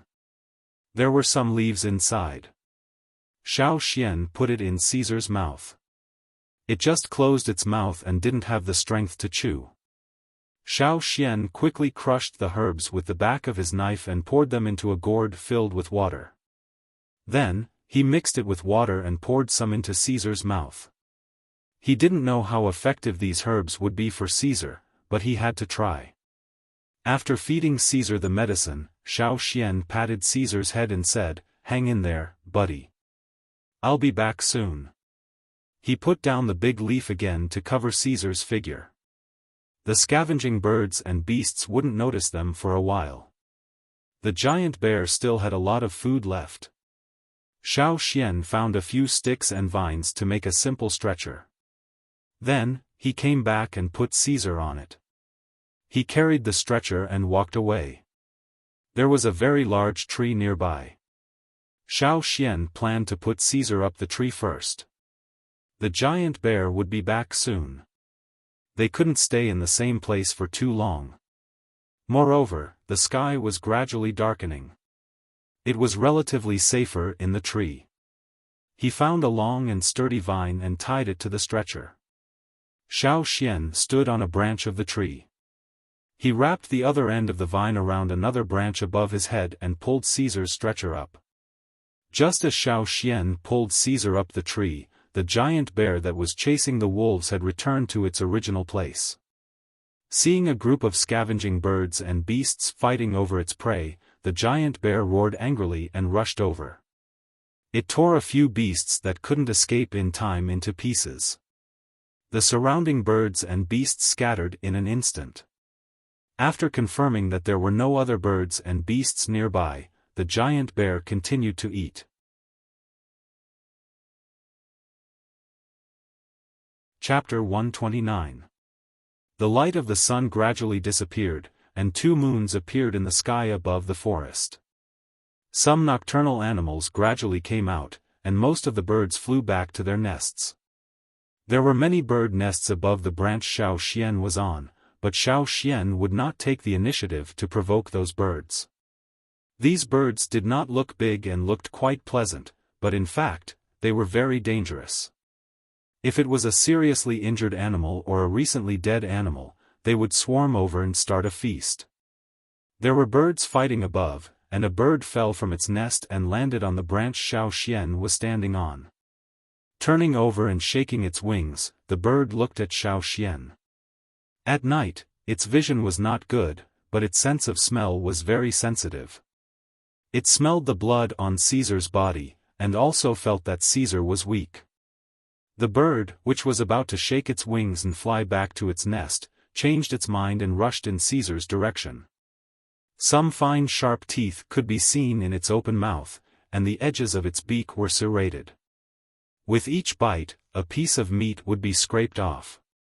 When the bird flew over, Xiaofan quickly took a step forward and stabbed with his right hand holding the stone knife. The bird, which was excited by the smell of blood and completely ignored Xiaofan, suddenly felt the dark clouds of death rise in its heart. In the next moment, Xiaofan's stone knife penetrated the bird's body. Without looking at the bird again, Xiaofan swung his arm and threw the bird on the stone knife to the tree trunk. At the end of the branch, there was a hole in the trunk, and the hole was emitting a sparkling green light. When Xiaofan threw the bird over, a mouth instantly opened at the entrance of the tree hole and swallowed the bird directly, then retracted back into the hole. The sparkling green light continued to flash, attracting some nocturnal insects to fly here and eat them. It was a kind of tree worm that lived in trees. During the day, it looked no different from other worms, but at night, its body would emit fluorescent light to hunt for food. There were still many birds watching from the tree. If Caesar was left here alone, he would be reduced to bones in a few minutes. These birds were just not active at night, but they would still move and eat. They would not let go of any weak animals. Xiaofan did not sleep. In the forest at night, even if he stayed in the trees, it was only a little safer. There were still many dangers in the trees, so he had to be vigilant at all times. When Xiaofan was looking for vines to make a stretcher, he found a few herbs and gave them to Caesar. However, the effect was not good. As time passed, Caesar's condition was still deteriorating. After all, Caesar was not a totemic warrior. If he had the recovery ability of a totemic warrior, he would be able to hold on for a while. Many totemic warriors could hold on until they were sent to the tribe. However, Caesar was just an ordinary wolf. His congenital condition determined that he could not become a stronger beast or even a ferocious beast in a short period of time. In terms of physical fitness, he was not even comparable to most of the wolves in the new wolf pack. His recovery ability was limited. Xiaofan could not change this. Thinking of this, Xiaofan could not help but sigh in his heart, feeling a little sad. After all, he had not been in this world for long before he started to raise Caesar. More than 2 years, thinking of this, Xiaofan suddenly froze. Recovery? Yes, recovery. Caesar's recovery ability was not impossible to change. As long as Caesar could turn from an ordinary beast into a ferocious beast, even if he could not become a ferocious beast, as long as his overall ability was improved, he could last longer. And one way to turn Caesar from an ordinary beast into a ferocious beast in a short period of time was the secret engraving technique recorded in the ancient scroll. According to the ancient teachings, the target who used the secret engraving technique had strict requirements. As for Caesar, first, he could follow the hunting, and second, his loyalty was good. Even if he did not completely meet the requirements of the ancestors, Xiaofan decided to give it a try. Xiaofan was not absolutely sure about the secret engraving technique, so he had not used it on Caesar. But now, except for this, there was no other choice. If he tried, he could fail or succeed. If he failed, Caesar would not see the sun tomorrow. If he succeeded, Caesar would live. But if he did not try, Caesar would definitely die. "Hey, buddy," Xiaofan touched Caesar's wolf head. "There is a way to save you.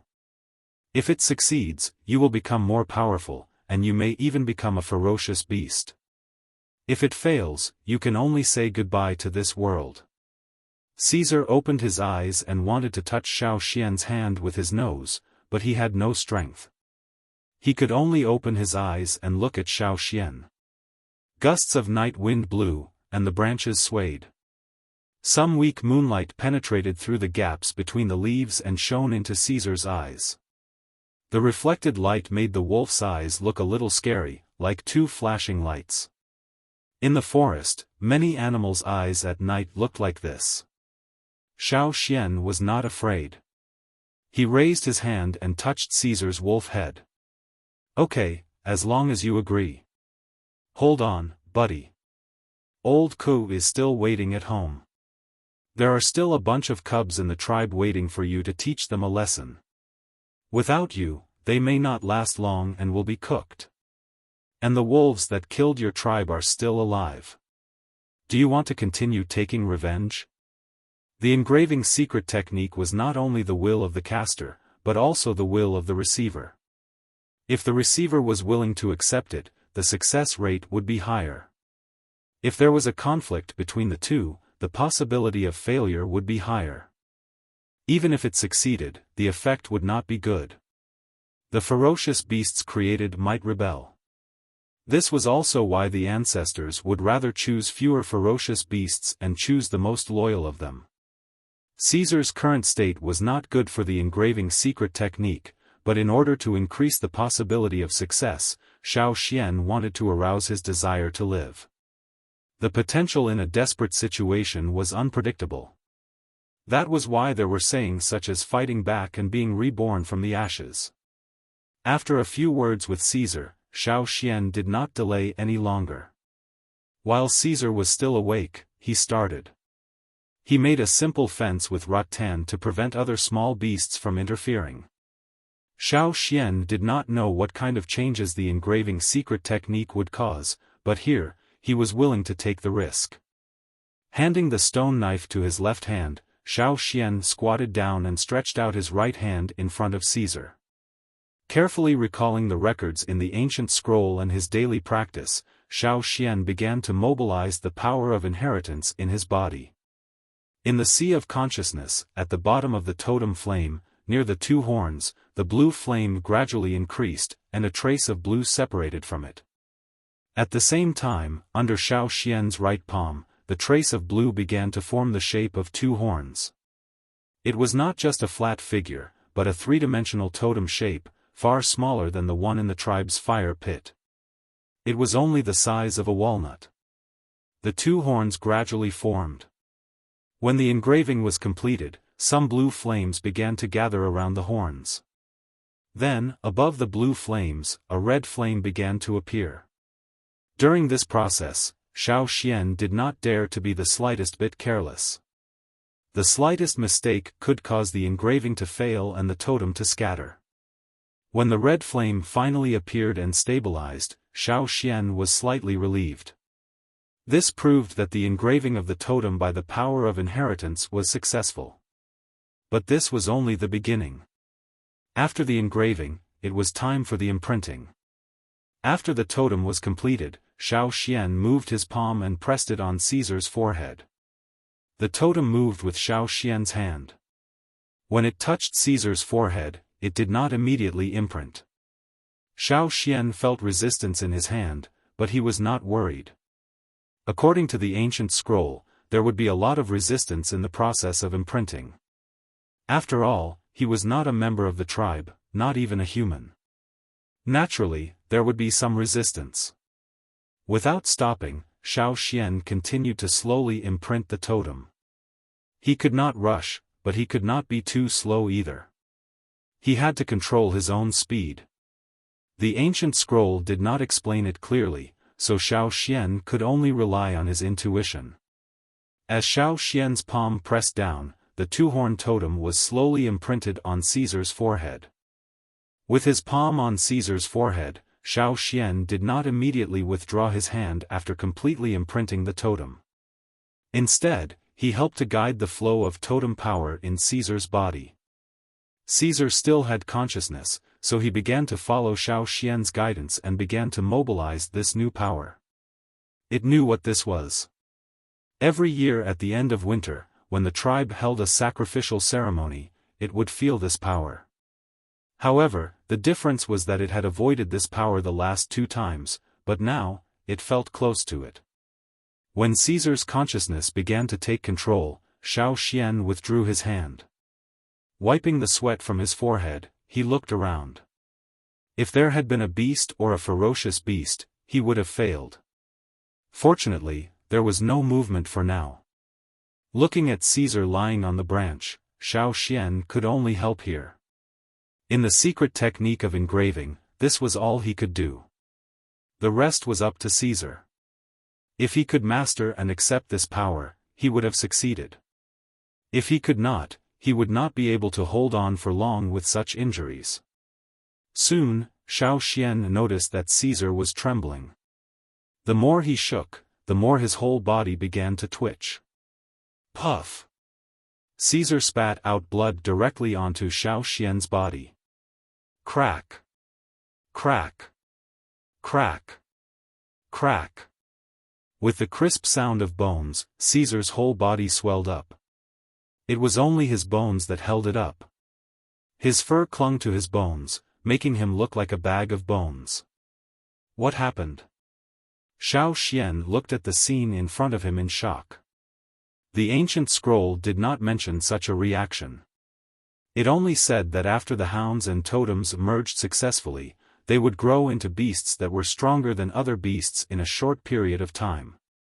The stronger ones would even become ferocious beasts. But the short period of time mentioned in the ancient scroll did not mean a few minutes or hours, but dozens of days. But now, after only a few minutes of engraving, Caesar's body began to change. Xiaofan did not know if it was the same as what the ancestors said. There were no detailed records of this. Xiaofan had been paying attention to Caesar's condition. The broken bones had reformed and were bigger. He did not know how the internal injuries were. The 2 wounds on his body that had lost large chunks of flesh had stopped bleeding. One of the wounds could even be seen protruding bone.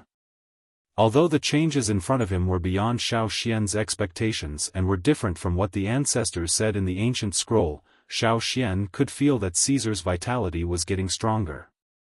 Although the process was not as obvious as the changes on the surface, it was indeed a good sign. Above, the birds that had been watching Xiaofan and Caesar, waiting for an opportunity to sneak attack, shrank back into their nests and hid. They no longer looked down and pretended to be quails. In the tree hole, the glowing green tree worm also crawled into the depths of the hole. Even the fluorescence on its body had dimmed.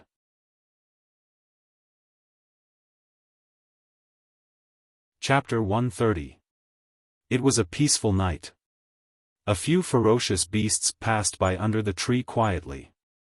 They probably smelled the blood on Caesar's body, so they glanced at the tree, but did not do anything threatening. Instead, they swaggered away. The tree worm did not come out from the tree hole. Even when some flying insects flew to the tree hole, it did not stick out its head or open its mouth. Xiaofan guessed that it might be because of the engraving technique. Just like when the tribe held a ceremony, other animals would stay away from it. Even though the fire seed did not spread, it seemed that it was not a coincidence that no wild beasts or ferocious beasts attacked. Even so, Xiaofan did not dare to be careless. He kept watch for the whole night. In the morning, the two moons gradually disappeared in the morning sun. The birds in the tree had already started to chirp cha-cha. When Yangguang shone through the leaves, the birds in the nest above Xiaofan's head had already disappeared. The wounds on Caesar's body had stopped bleeding, and the bite wounds had already scabbed over. It looked a little scary, but in fact, it was much better. Caesar, who was lying on the tree branch, was breathing steadily. He had not woken up yet. Listening to his breathing that was getting stronger, Xiaofan was relieved for the time being. He also checked the broken bones in Caesar's body. They had all recovered, and there was not even a trace of fracture. Was this the benefit of the engraving technique? Xiaofan waited for a while on the tree, and listened carefully. He heard the sound of a wooden whistle. It should be the hunting team. He quickly took out his wooden whistle, and blew it according to the rhythm. It sounded like the chirping of birds in the forest. Not long after, Mai came over with some people. Xian. Mai was relieved when he saw Xiaofan standing on the tree. Mai was shocked when he saw Caesar lying there. How did he get hurt like this? Mai was stunned before he finished his words. Something was not right. This is, Mai pointed at Caesar, who was lying there. He stuttered as he spoke, his eyes filled with disbelief. This is Caesar? Lang Jie leaned forward to take a closer look.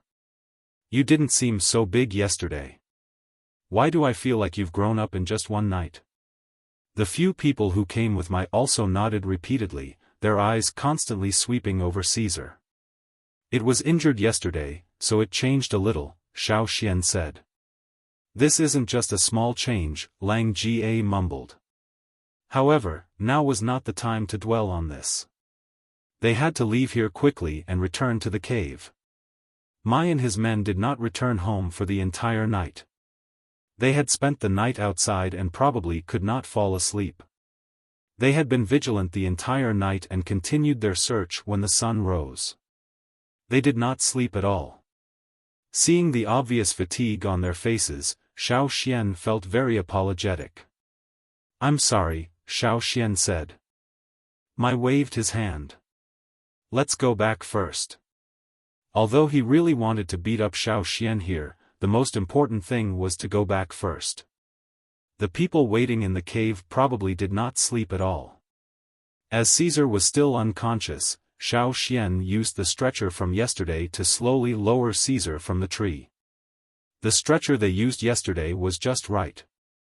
Today, when they placed Caesar on it, the stretcher seemed much smaller. Most of his head and tail were hanging off the edge of the stretcher. Mai and the others were below.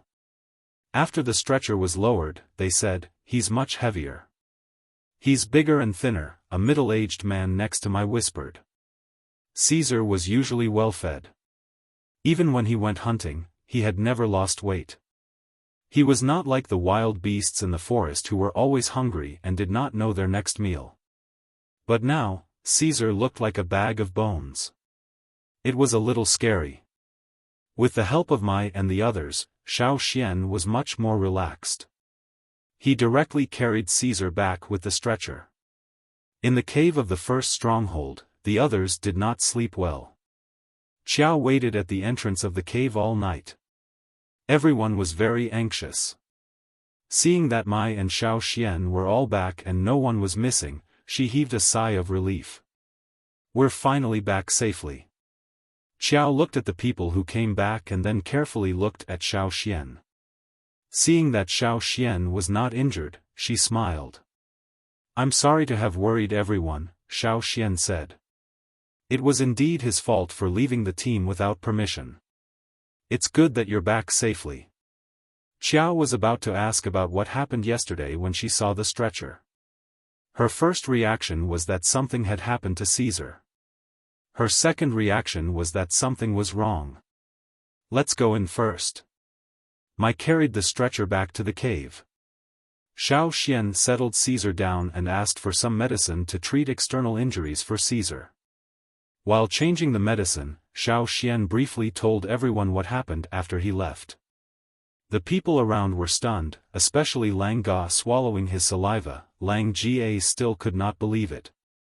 Trap zone? Caesar led the wolves to the trap zone? He did not feel pity for the traps that he had set, but he was shocked that Caesar could do such a thing. He even knew how to use traps to trick his opponents. Not only that, there was also the asphalt pit. Ong, who was standing next to Lang Ga, could not help but scratch his arm. He always felt that the hair on his arm was trembling, and he was very nervous. Ever since they started hunting, they always thought that only people could use traps to trick wild beasts and ferocious beasts. Who knew that wild beasts could also use traps and natural environmental factors to trick their opponents? If this was in the past, they would never have imagined it. Then Caesar's appearance is, he mutated, Xiaofan said. To some extent, Caesar's change was indeed a mutation. Mutation? Lang Ga did not quite understand this word. In other words, Caesar may change from a wild beast to something closer to a ferocious beast, or even directly become a ferocious beast, Xiaofan explained simply and straightforwardly. Everyone's jaws almost hit the ground. A wild beast in the team was enough to make them discuss for a long time. Now, Xiaofan told them that this wild beast had become a ferocious beast. That was a ferocious beast. This was a huge leap in level. Were they going to hunt with ferocious beasts in the future? Listening to this, they were so nervous, but also excited. It's hard to say now. Let's wait until Caesar wakes up and see, Xiaofan said. Well, I guess everyone didn't rest well yesterday. Let's rest today and go hunting tomorrow, Mai said. Xiaofan lay down next to Caesar, leaning against the cave wall. When no one was paying attention, he took out the fire crystal that the shaman had given him from the animal skin bag. Last night, in order to use the secret engraving technique, he had consumed a lot of totem power. During the engraving, he had to maintain a high level of concentration, and after the engraving, he had to continue to be vigilant. At that time, he was too tired, so Xiaofan grabbed the fire crystal and used it to replenish his energy. The originally fiery red fire crystal's color was a little lighter and not obvious, but Xiaofan could see it. Just this slight change was enough for at least 3 people to absorb the energy emitted by the fire crystal.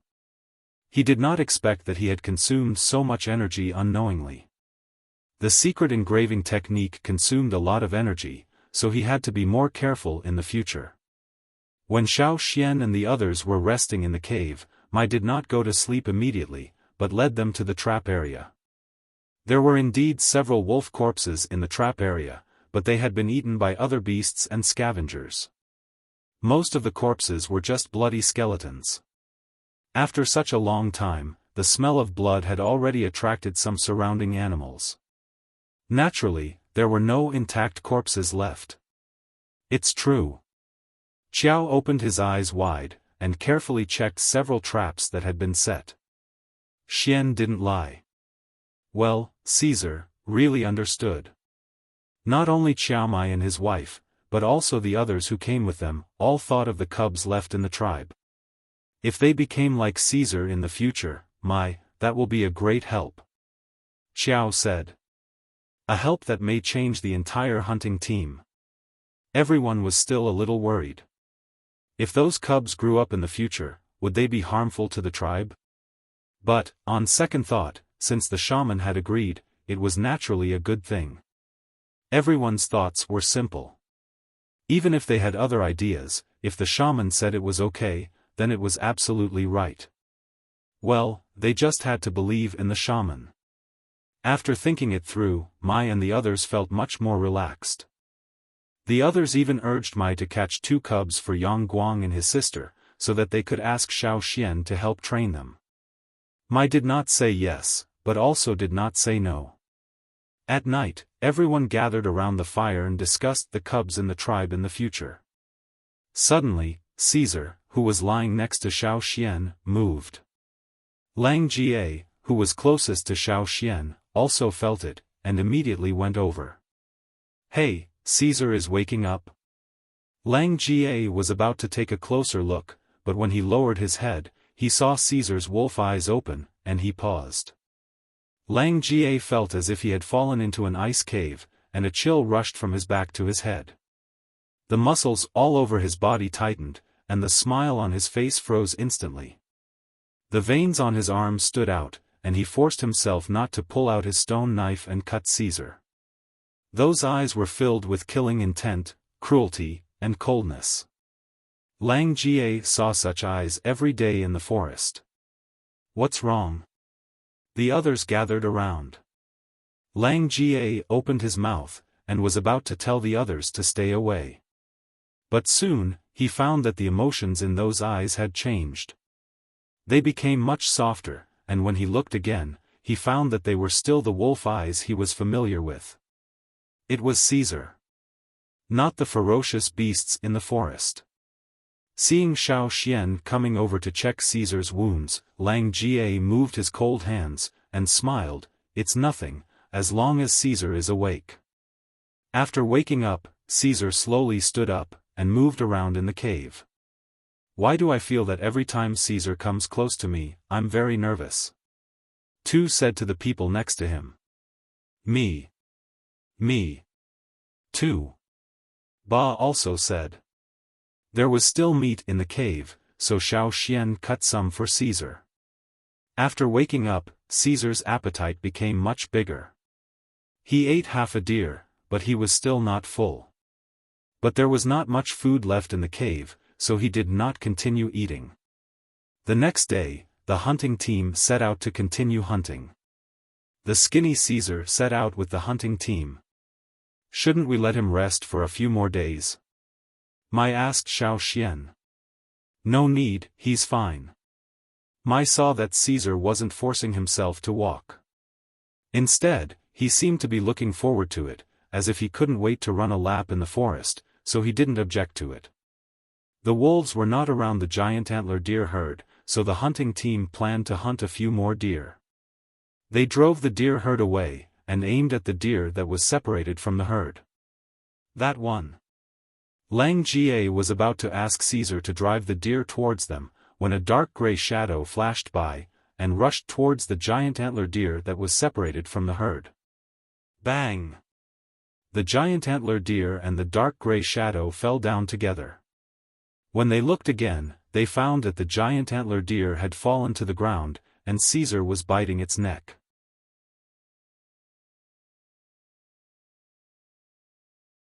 Chapter 131. The day before yesterday, Caesar had been flung away by an old deer, but today, he could directly pounce on a young deer and make it fall to the ground. Just now, Caesar's speed and strength had far exceeded that of 2 days ago. Crack! With a crisp sound, the deer stopped moving. Caesar let go of the deer's neck and gasped for breath. Deer blood dripped from the wolf's teeth, and the blood on the ground grew bigger and bigger. Because of the hunting just now, Caesar's eyes were still full of murderous intent, but it could be seen that Caesar was very excited now. Looking at Caesar like this, Lang Jie and others did not dare to make a sound, let alone instruct him to drive away the separated deer. Although he had woken up and could walk and run, Caesar was still a little weak. After gasping for breath for a while, Caesar opened his mouth again and bit the deer's neck. Then, he dragged the deer in the direction of Xiaofan. Mai and the others' eyelids twitched. Just now, he threw down the deer face to face. What was going on now? Even if Caesar had grown up, he was still much smaller than this adult deer. However, at this moment, Caesar was dragging this deer step by step. Considering Caesar's speed and strength just now, Mai and the others looked at each other. Ferocious beast. Maybe it was not as ferocious as the four-fanged wild boar, but it could be counted as a ferocious beast. Even though they knew that Caesar was not malicious, watching the wolf dragging the deer step by step. Mai and the others could not help but feel nervous. When Caesar dragged the deer past them, everyone's muscles tightened. They could also smell the smell of deer blood coming out of Caesar's breath. The momentum of blood. This was a ferocious beast. Against wild beasts, they might be able to win easily, but against ferocious beasts, they never dared to underestimate them. Every time they faced a ferocious beast, they were extremely cautious. They had never thought that they would be so close to a ferocious beast. After placing the dead deer in front of Xiaofan, Caesar began to assist the hunting team in hunting. It had just killed one deer, so it didn't plan to hunt any more. It only helped to drive the others away. At first, everyone was very nervous, but once the hunt began, they quickly entered the zone. In the past, it was difficult for Caesar to drive away the stray deer. Sometimes, he could see the carelessness in the eyes of the deer. However, they had been attacked by wolves similar to Caesar many times before, so it was inevitable that they were afraid of wolves. Sometimes, when they saw Caesar turn and run, it was just a conditioned reflex. But now, after seeing that Caesar had killed a young giant antler deer, they knew to be afraid. Especially the stray deer, when they saw Caesar, they ran away quickly and turned around without any hesitation. As long as he didn't have to face the giant antler deer in the herd, Caesar could easily win.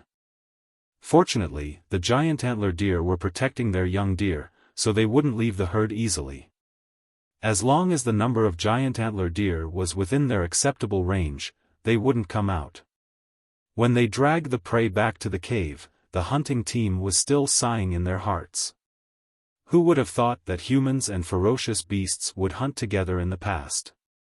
However, on second thought, their hunting team was the first hunting team with wild beasts, and now it was also the first hunting team with ferocious beasts. Thinking about it made them a little excited. Even Mai was discussing with Xiao in private whether they should catch 2 young beasts for Yang Guang and his sister to train. Unfortunately, Yang Guang and his sister refused Mai's offer. They said that they would go catch them themselves when they became stronger. "We need to catch a strong one," Guang said. "Yes," Yang echoed. "We need to be as obedient as Caesar." "Yes." "We don't want a bald pig like Mao." "Yes." Mai shook his head and smiled as he listened to the siblings. Not all of them can mutate. Xiaofan didn't tell them about the secret art of engraving. It was not up to Xiaofan to explain, but up to the shaman. They would discuss it with the shaman when they got back to the tribe. The day before they went to the second location, Caesar left the hunting team, and Xiaofan didn't follow him this time. When Caesar came back again, he was injured, but not seriously. There was a lot of blood on his fur, but most of it wasn't his. In Caesar's mouth, a wolf's neck was bitten off, and it was dragged back by Caesar. "Is this the alpha of the wolf pack?" Mai looked at the fur patterns on the dead wolf, and said in surprise. "It looks like it." Lang Jie looked at it and said. "Is Caesar going to slaughter that pack of wolves?" Someone asked. "Maybe he did." "So, there is no wolf pack in this place for the time being?" No matter whether Caesar slaughtered that wolf pack, or just killed the alpha, it was a good thing for the hunting team. At least the wolf pack was less of a threat, and they really didn't want to face such a cruel wolf pack. Caesar dragged the alpha wolf to Xiaofan, and put it down, looking at Xiaofan. "This is your prey. Put it in the storage cave with the other prey in the hunting team, and bring it back later. Skin it and feed it to your nest," Xiaofan said. Caesar seemed to be satisfied with Xiaofan's suggestion. After putting it down, he didn't look at it anymore, and just lay down to rest. The wounds on its body had already scabbed, so it didn't need any more medicine.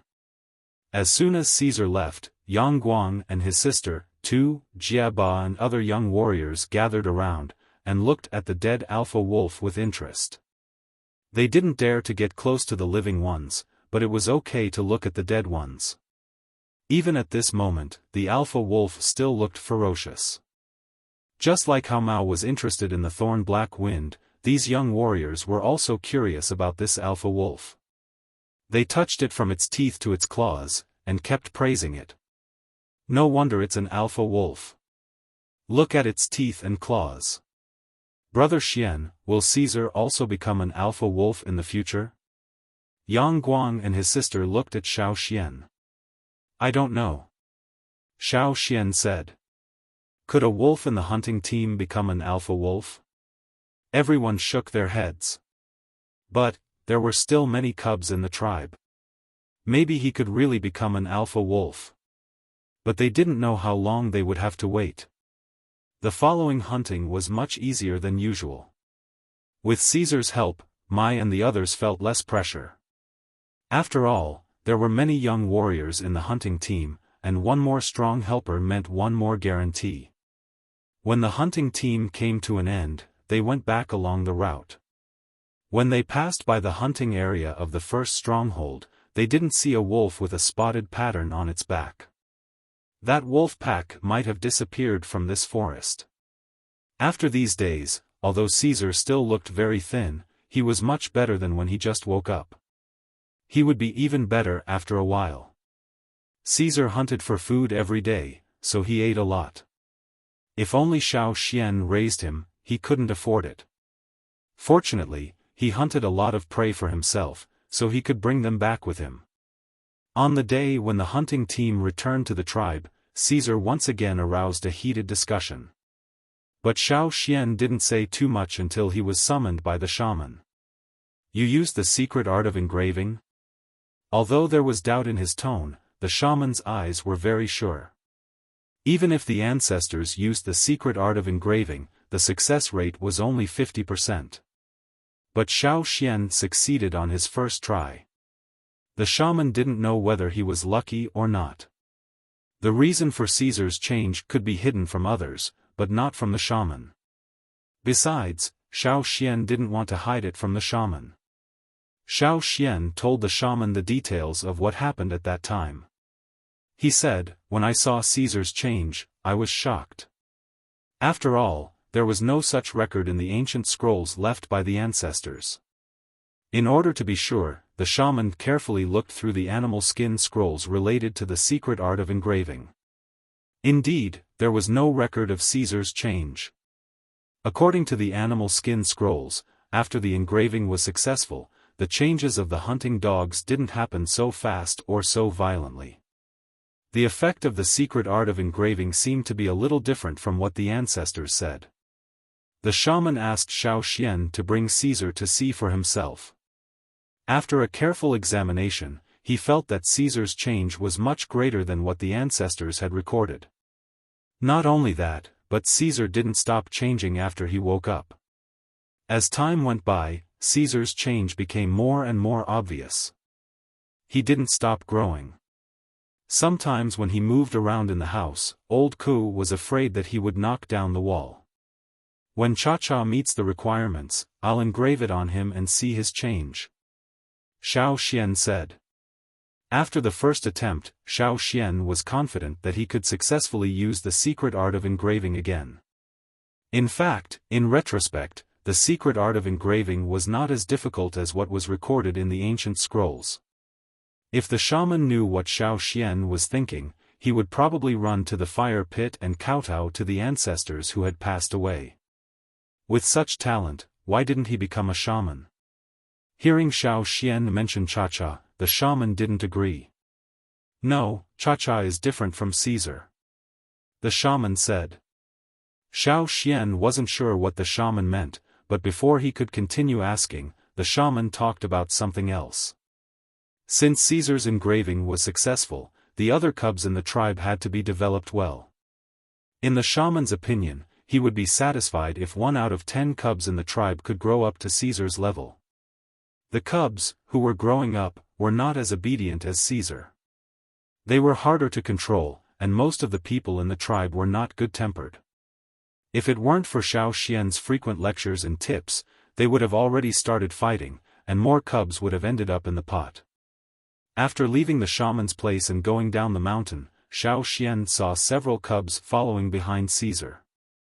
Compared to when they had just arrived, the cubs had grown up a lot. By this time next year, they would be a small wolf pack. When the several young men saw Xiaofan, they hurried to ask for advice from Xiaofan. Some of them didn't take it seriously before, but when they saw the changed Caesar, they changed their attitude. After Xiaofan left, the shaman came to the place where the ancient scrolls were kept. He opened a huge stone box, in which many ancient scrolls were neatly placed. The shaman took out several original ancient scrolls, all of which were related to the secret art of engraving. It seemed that the matter of publicizing the hunting dogs and the secret art of engraving could be put on the agenda. The shaman thought to himself. After taking out several animal skin scrolls, the shaman looked at the ancient scrolls in the big stone box, sighed deeply, and closed the stone lid. He believed that the dusty history would gradually reveal itself in front of everyone.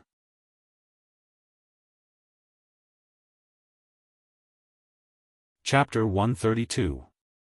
When Xiaofan wasn't out hunting, he would go up the mountain every few days to hand in the animal skin rolls that the shaman asked him to draw.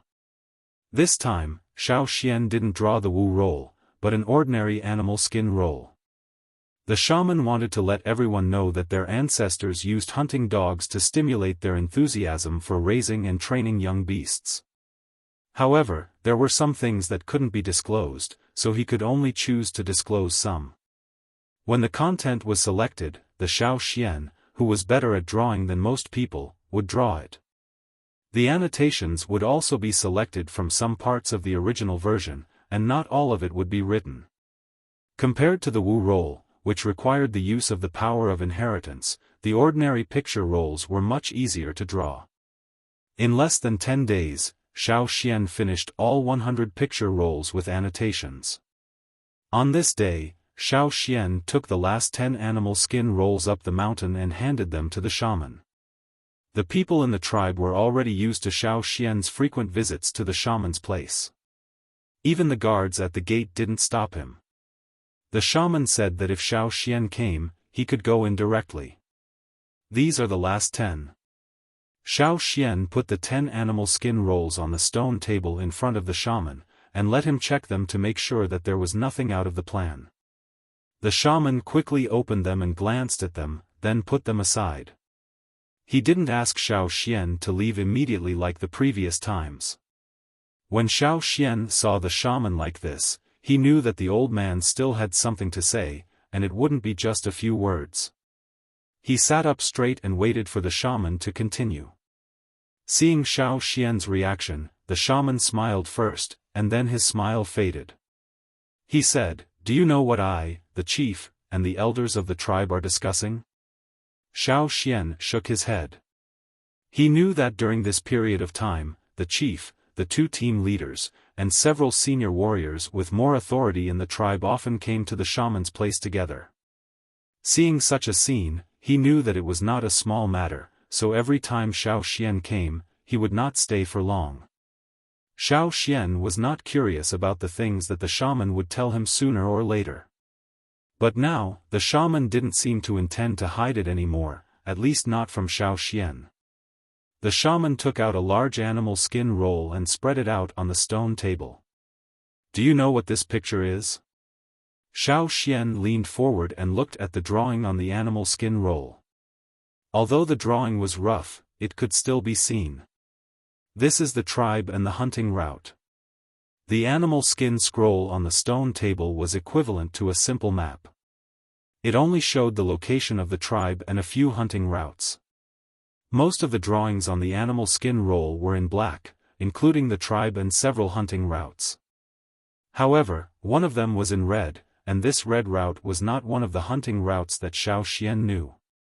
The shaman raised his finger and pointed at the red route. "This is the content of our discussion." Xiaofan stared at the line and thought for a while.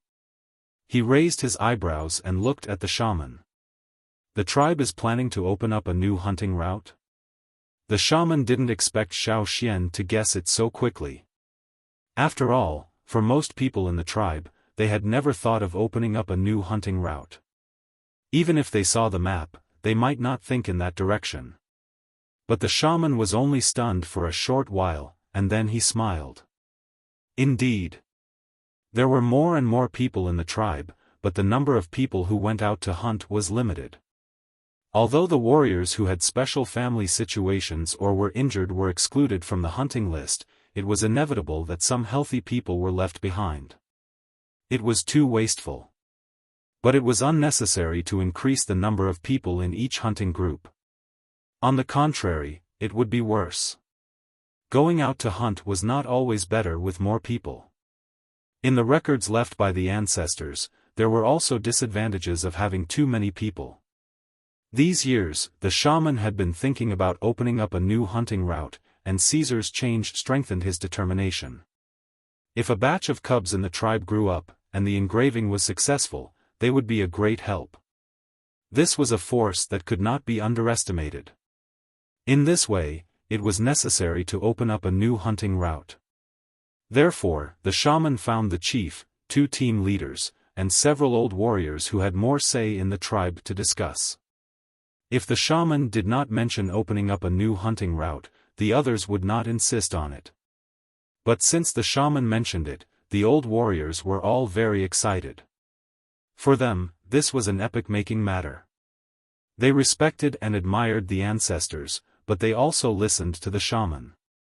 On this matter, the people who were called over were basically supportive. Opening up a new hunting route was not something that could be done in a day, and the preparatory work had to be done. The most important thing was the selection of people. After the discussion, they finally decided to start the plan in 3 years. If it went well, it might be started in a year. If some unpredictable changes happened, it would be delayed. If it could not be carried out in 3 years, the shaman would cancel the plan. As for the number of people who would open up the new hunting route, it was preliminarily decided to be 30 people. The most important thing was quality, not quantity. And this quality did not necessarily mean that they were strong. It had to be considered from all aspects. After the preliminary decision, the 2 team leaders and several old warriors went back and secretly told their children and grandchildren about this matter. They hoped that their children and grandchildren could perform well in the next 1 or 2 years, and then they would be more likely to be selected into the list of 30 people. They were not afraid of opening up a new hunting route. Almost everyone who heard the news was very excited, especially those young warriors. They were now in very good physical condition, and every time they went out to hunt, their performance was more eye-catching.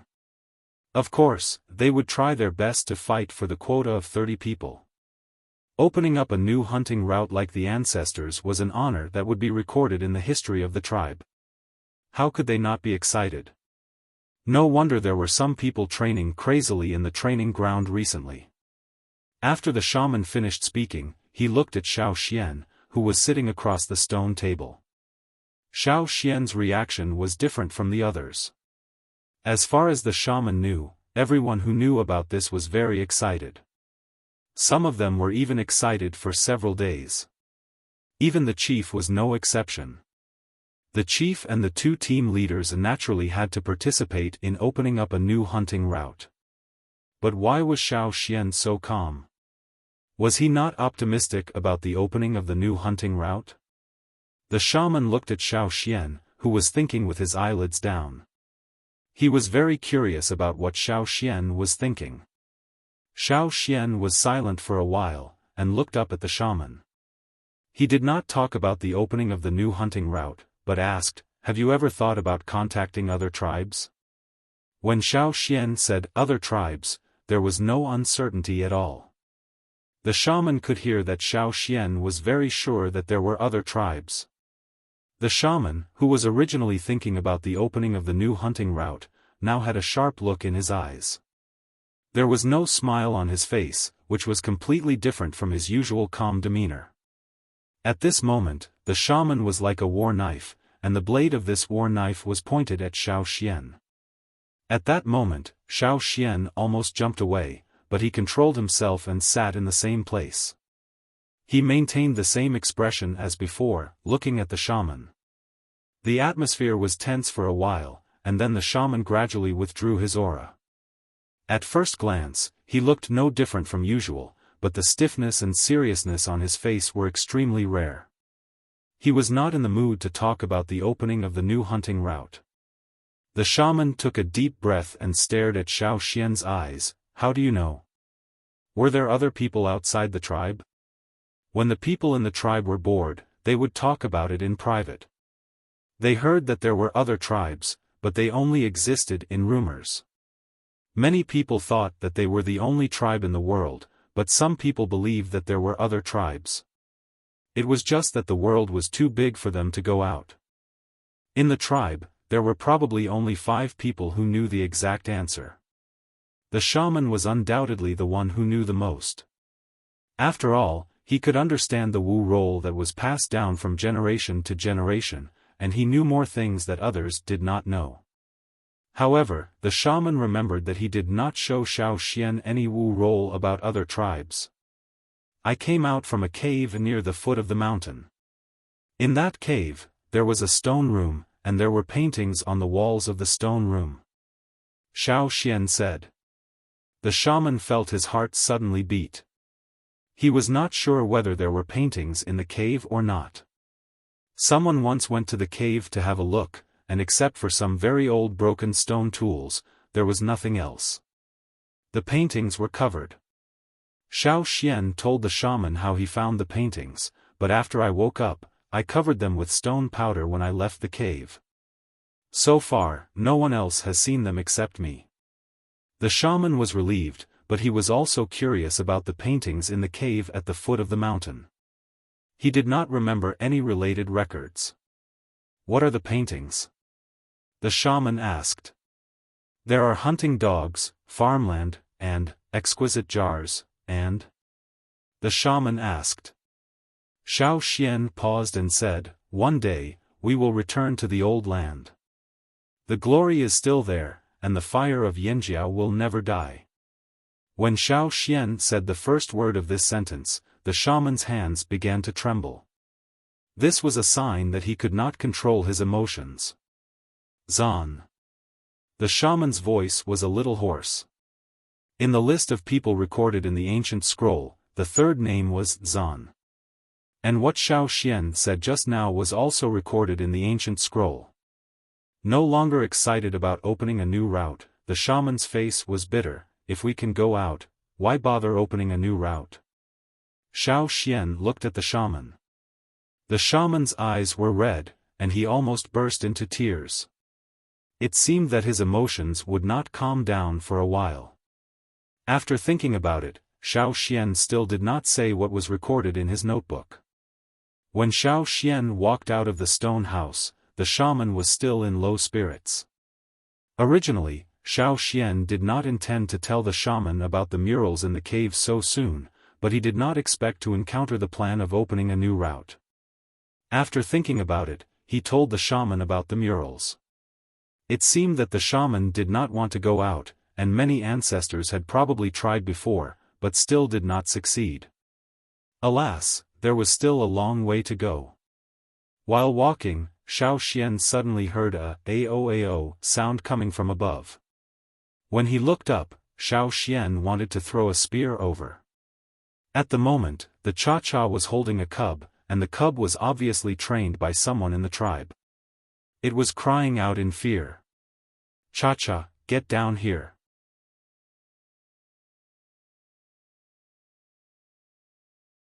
Chapter 133. Many people who raised cubs had little patience during training. Every day when they went to bed, they would think, why don't we cook them tomorrow?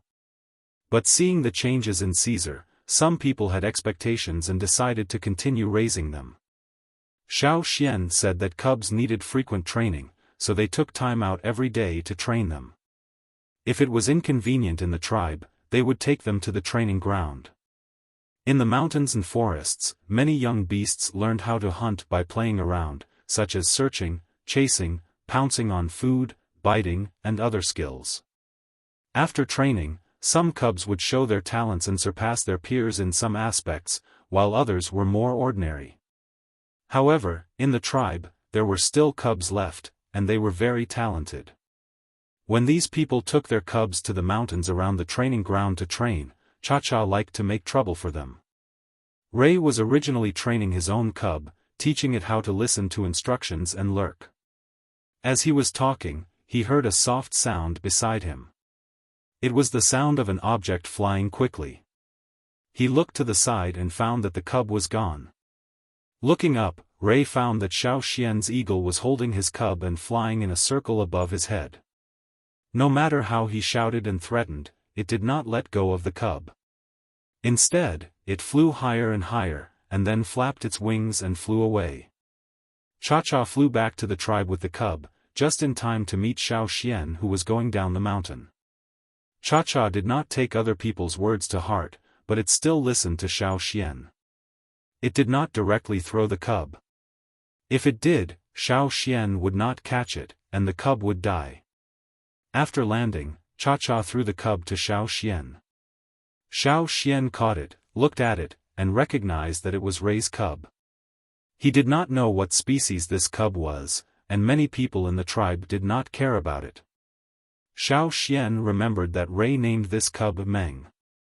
At first glance, Meng's appearance looked a bit like a hyena, but if you look closely, you will find many differences from hyenas. It had longer and more powerful jaws and a mouth full of sharp teeth.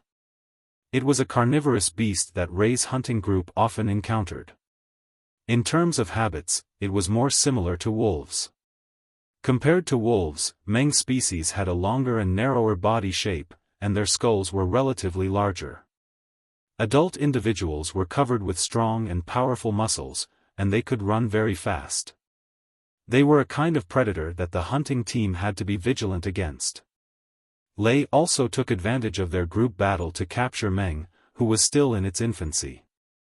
Although it was startled when Cha-Cha brought it up into the air, it did not forget to bare its teeth at Cha-Cha after being caught by Xiaofan. Xiaofan checked Meng. Meng was not scratched by Cha-Cha and did not suffer any other injuries. He guessed that Cha-Cha just wanted to scare Lei and Meng.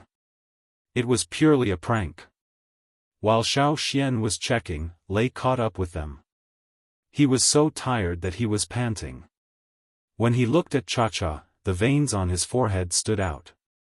Cha-Cha could fly directly, and it was more convenient in the air. However, Lei had to run down the mountain, and there were many twists and turns on the way. It took him a long time to catch up. As soon as it saw Lei, Meng, who had been put on the ground by Xiaofan, immediately ran to Cha-Cha, who was behind Xiaofan, and stood beside Lei's legs. Good training, Xiaofan said. From Meng's behavior, it could be seen that it had a strong dependence on Lei. This was a good sign. It was easier for it to follow orders, and it was easier for it to survive the first hunt. Although it was different from Xiaofan's hunting team, and they were on opposite sides under certain circumstances, Lei's attitude towards Xiaofan was much better because of Xiaofan's training. As for the 1-year promise mentioned last winter, now it seemed like a joke. Everyone knew that Xiaofan had found a very precious fire crystal in the first hunt after the ritual ceremony. Many people in the hunting team had been carried out of the danger zone by him. That was also one of the achievements of the hunt. If they were to compare achievements, no one could compare with him at all. Therefore, last winter's 1-year promise, when winter came this year, everyone would still present their results for the year according to the agreement. However, Xiaofan's results were not included. Lei had no choice but to accept this result. After checking that Meng was not injured, Lei looked at Cha-Cha, who was behind Xiaofan, and said, "Xian, you should take care of it. It has been causing trouble recently." "Yes, but you also need to train Meng to pay attention to the birds in the sky," Xiaofan said. Lei nodded, and planned to leave with Meng. But he stopped after 2 steps, and turned to ask Xiaofan, "Do you know what the chief and the team leaders discussed at the shaman's place these days?" "You know?" Xiaofan looked at Lei. Since there were elders in Lei's family who participated in the discussion of the new route, they should have been told about it. Of course I know, and I can tell you. But you have to exchange it with something else. Lei said. What do you want to know? Xiaofan asked. I want to know the specific reason why Caesar became like this. Lei's eyes were shining with expectation. Between wild beasts and ferocious beasts, he naturally preferred the ferocious beast. If Meng could also become a ferocious beast in the future, you don't need to tell me about the discussion between the team leaders. As for what you want to know, you will know in a few days. After that, Xiaofan made a gesture, and Cha-Cha immediately flew up and went down the mountain with Xiaofan. Looking at a man and an eagle leaving, Lei frowned. Could it be that Xian already knew about the new route? Didn't they say that only a few people knew about it? And they were all blood relatives. But why did the shaman tell him? As for the reason he wanted to know about Caesar's change, what did, "You will know in a few days," mean? 3 days later, the shaman asked people to distribute 100 animal skin rolls, which recorded the secret engraving technique and the hunting dogs of the ancestors, to all the tribes on the mountain. Although it was not enough to give one to each family, it was enough to give one to several families. 100 animal skin rolls set off a big wave in the originally calm tribe. The matter of training cubs to hunt actually existed from the beginning of the ancestors. The ancestors were really powerful and domineering. There was also a magical engraving technique. Was it related to Caesar's change into a ferocious beast? The shaman was really omnipotent. The shaman did not say how Caesar changed, nor did he say who made the engraving technique for Caesar. But, according to the record on the animal skin roll, only the shaman could use the engraving technique. Naturally, everyone thought that the shaman had already made the engraving technique for Caesar, and that was why there was such a change. When the shaman distributed these animal skin rolls, he also said that if there was a suitable beast in the tribe that was comparable to the hunting dogs, he would make the engraving technique for that beast. The shaman drew a big pie for everyone. How to eat it, and how to eat more, depended on each person. So, the people who had lost their patience became enthusiastic again. Even when they went out to hunt, they caught a few small beasts, knocked them out, tied them up, and brought them back to the tribe to train the hunting skills of the cubs. Some people did not intend to raise cubs, but after seeing the animal skin rolls distributed by the shaman, they also had the idea. For a time, the number of cubs in the tribe, which had decreased sharply, gradually increased. But, most of them were still in the pot. 1 year later, the first batch of cubs that were caught back to the tribe seemed to be more mature. Maybe they were not adults in their species, but most of the wild beasts in the forest could participate in hunting at this age, either by themselves or with their blood relatives. At this time, some people in the hunting team began to have ideas. They asked the team leaders for instructions, hoping to bring the beasts they had trained. In their opinion, the beasts they had trained were already very powerful. When they were in the tribe, they could often catch some stone rats. They were also very obedient to orders, fierce enough, and strong enough to attack. The more they thought about it, the more they felt that the beasts they had trained were much better than Caesar's. Not only 1 or 2 people had this idea, but several people had the same idea. They had been raising the cubs for almost 2 years. They had spent a lot of time and effort on these cubs. Now that they were so strong, it was time for them to go hunting. The shaman looked at the team leader's requests, but did not refute. He just reminded them again about some of the things that Xiaofan had told them to pay attention to. Seeing that the shaman, the chief, and the team leaders all agreed, several warriors took the trained beasts, and swaggered across the path of glory. They set off to show off. However, when the hunting team came back again, there were no beasts around them. They did not see the beasts that had followed them before they set off. 5 of them went out, and only 1 came back. The only one that came back was Meng, raised by Lei. Even though Meng came back, he had many wounds on his body. However, when he remembered that Caesar had also come back with wounds, Lei was relieved. Anyway, as the only one that came back, Meng was already very good compared to the other 4 beasts. Seeing the result this time, some people were very worried, and began to doubt whether their cubs could come back safely in the future. Among the 4 beasts that did not come back, 2 of them could not control their fierceness when they were hunting prey. They did not listen to orders and attacked the hunting team. The result was predictable. They were killed on the spot by the warriors of the hunting team. As for the other 2 that did not come back, one of them failed to hunt, and was kicked in the head by the prey. It did not last long before it died. As for the last one, it ran away. No matter how they called it did not stop, and it did not look back. Seeing the result, some people who wanted to take their beasts out to hunt immediately decided to wait. Some of the things that Xiaofan had told them to pay attention to, such as dependence and self-control of the beasts, had to be strengthened. In the next few hunts, except for Meng that was brought by Lei, several beasts that many people did not think highly of also came back successfully. For example, Liao, the cave lion raised by Mo, Xia, the bald pig raised by Mao, and the beasts raised by Yang Guang and his sister. Yang Guang and his sister also caught 2 beasts when they were hunting. The elder brother, Yang, brought back a cub that looked like a hyena, named An. And the one that Guang brought back was a big bird's egg, which was stolen from a bird's nest. She had always hoped to have a bird like Cha-Cha. However, when she hatched the egg according to the method that Xiaofan had told her, she found that the bird could not fly. It belonged to a group of wingless birds, similar to forest raccoons. But she did not put the bird into the pot, but continued to raise it, and named it Jing. After raising it for a year, the 2 beasts raised by Yang Guang and his sister were taken out to participate in a hunt. Their performance was not satisfactory, which made me very happy.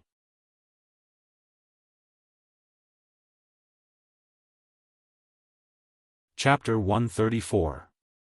According to the ancient scroll, every hound that could be engraved by the shaman using the secret engraving technique was carefully selected. The number of hounds in the tribe that could barely meet the requirements could be counted with 2 hands. The shaman wanted to engrave these hounds as soon as possible. After all, the ancient scroll said that the effect of engraving in the early stage of the beast was better. The success rate and the chance of growing into ferocious beasts were higher. If he waited a few years or decades, even if the engraving was successful, the beast would not have much room to grow. However, according to the ancient teachings, he had to make sure that they really met the requirements. The shaman was a little hesitant about this. Therefore, the shaman gave Xiaofan a task to record the training, life and hunting of the first batch of beasts. So far, the shaman had written down 9 names on the animal skin roll in his hand. Xiaofan handed the results to the shaman and waited for his opinion. The shaman had the right to decide whether to engrave these beasts or not. The chosen ones would be the first batch of beasts in the tribe to be engraved by the shaman. Xiaofan naturally would not do it without permission. Whether it was Caesar, who had been engraved by Xiaofan, or the other beasts, as long as the shaman could engrave a batch of them, they would become the 9 beasts with special status in the tribe. From birds, to ferocious beasts, to turtles, these 9 beasts could be said to be related to the sea, land and air. However, how they would develop in the future and whether they would be the best or not was unknown. Only time could tell. Looking at the animal skin roll handed over by Xiaofan, about half an hour later, the shaman sighed and said, "These beasts look good, but I am still worried." "What do you mean?" The shaman looked at Xiaofan and said slowly, "When they are separated, their performance is not bad. But, what will happen when they are together?" The shaman did not expect these beasts to be close and cooperate perfectly, but he at least wanted to make sure that they would not fight when they were together. When hunting, many beasts would fight with each other. If there was a big conflict, after the engraving, the situation would be more obvious. In that case, it would not be safe. Xiaofan was silent for a while and said, "So, you want to see them together? Not bad." The shaman used his finger to point at the row of names on the animal skin roll. Out of the 9 names, 2 of them would not be involved. What he meant by together was 7 of them. As for the other 2, they didn't need to cooperate with others. One was the tortoise in the medicine house, and the other was a snow-white falcon that Gigu brought back from the Green Land. The reason why Gigu's team often had better harvests than Ta's advance group was because of this falcon. However, Gigu didn't tell them about it until now, and brought it back to the tribe. These 2 were special cases. Other than them, the remaining 7 had to cooperate. Looking at the 7 names, Xiaofan could only sigh inwardly. How do I put them together?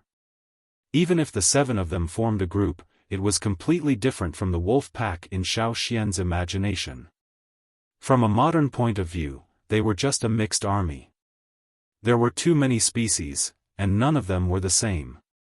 Even their tempers were different. Xiaofan stayed at the shaman's place and discussed with him for a long time. Then he took a piece of animal skin roll that was similar to the imperial edict written by the shaman and left the stone house with a sigh. He went to inform the beasts on the imperial edict and the people who raised them. Gigu's hunting team came back yesterday, and Ta's team would set off tomorrow. Now everyone was in the tribe, so Xiaofan had to inform them one by one. The first thing he went to was Mao. When he arrived at the door of the team leader's house, there was no one at the door, and he didn't hear anything inside. Xiaofan shouted, "See ya!" Bang! A rather sturdy, bald pig broke out of the wall. Xiaofan didn't know what to say. Looking at the big hole in the stone wall behind Xia, Xiaofan decided to leave as soon as possible. Otherwise, Ta would be mad when he came back. Now, Xia's 4 teeth had grown out, and it looked much more majestic. However, it still had the title of Bald Pig. After Xia broke through the wall, Mao came out with a bitter face. He scolded Xiaofan, "Why did you call it at this time? What happened to it?" Xiaofan asked. "It was sleeping. Maybe it was dreaming. It's going to hunt tomorrow, so it's very excited." Mao rubbed his face hard. "If you have something to say, just say it. I have to fix the wall before my father comes back, or he will beat me again." Most of the houses on the mountain were made of stone. Xia's personality was not stable yet. It was like a young man, easily agitated. Once it was agitated, the house would be destroyed. Ta didn't allow it to live in the house, but as long as Ta was not there, Xia would force its way in. The door of Ta's house had been expanded several times. Xiaofan didn't waste any time. He handed over the imperial edict of the shaman. "Read it yourself." Mao was thinking about how to fix the wall, but after reading the scroll, he forgot all about fixing the wall and getting beaten up. He rubbed his hands together and couldn't wait to set off. It was written that if the result was satisfactory, the shaman would choose the best one to perform the secret engraving skill. After 2 years of waiting, how could Mao not be excited when he finally saw the legendary secret engraving skill? "When are we going?" Mao asked hurriedly. "We won't be able to make it tomorrow. Let's do it next time," Xiaofan said. Mao was a little disappointed, but it wouldn't be long. He could take advantage of this hunting to practice more. Next time, he would be able to amaze the world. Xia must be the best one, the shaman mentioned. Ignoring the excited Mao, Xiaofan continued to inform the others to go to Lei's house, which was also on the mountain. Lei's pet, Meng, was also on the shaman's list. After Mao and Lei, the third one to be informed was Zimoer, who now lived on the mountainside. When Xiaofan arrived, Mao, the cave lion, was lazily lying at the door and rubbing the ground. After hunting, it would sleep for a few days after eating and drinking. Since Mao was in the tribe, many people were less afraid of the ferocious cave lions. Seeing Xiaofan, Mao, who was rolling at the door and licking its paws, swung its tail and knocked on the door. Soon, Mo came to open the door. He looked like he had just woken up. When he was alone, he was in good spirits after hunting. But since he took Mao with him, although he had more prey, he was physically and mentally exhausted. Mao's temper was not as good as Caesar's, so he had to keep an eye on it. "What's the matter?" Mo yawned and kicked the cave lion away. Looking at the cave lion which was rolling on the ground lazily because of Mo's kick, Xiaofan was not surprised at all. He gave the imperial edict to Mo and told him what he had said to Mao. Looking at the words on the animal skin roll, Mo shivered and was no longer sleepy. He breathed quickly. "I know, I will train it well." After leaving Mo's place, Xiaofan went to Qiaomai and his wife's house to inform Yang Guang and his sister about this matter. At the same time, the shaman chose to let the mixed army join the first hunting group, which was Mai's group. He had to tell Mai about this. When Xiaofan was discussing with Qiaomai and his wife, An and Jing were playing in the expanded yard. The two of them did not match the elegant name An Jing at all. Yang Guang and his sister were cheering them on. An, attack from behind. Avoid its claws. Jing, pat it, peck it with your beak. Yes, yes, that's it. An was an animal that looked like a hyena but had hooves. Looking at its feet, one would think it was a vegetarian. But looking at the sharp teeth in its mouth, one would know that it was actually a carnivore. It looked like a sheep in wolf's skin, but the skin did not cover its feet.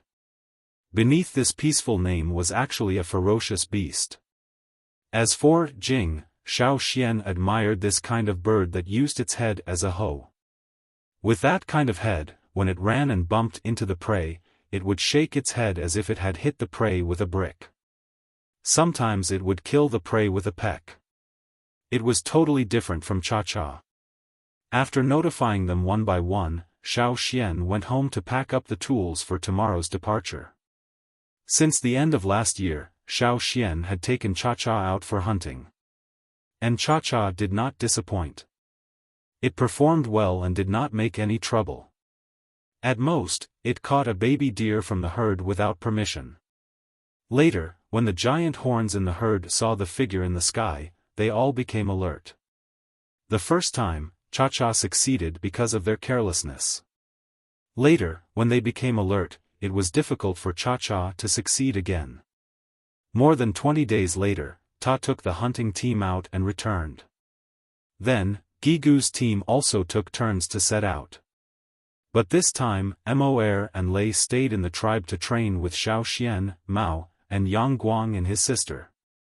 As Xiaofan thought, when these beasts gathered together, they could fight for a small stone rat for a long time, let alone cooperate.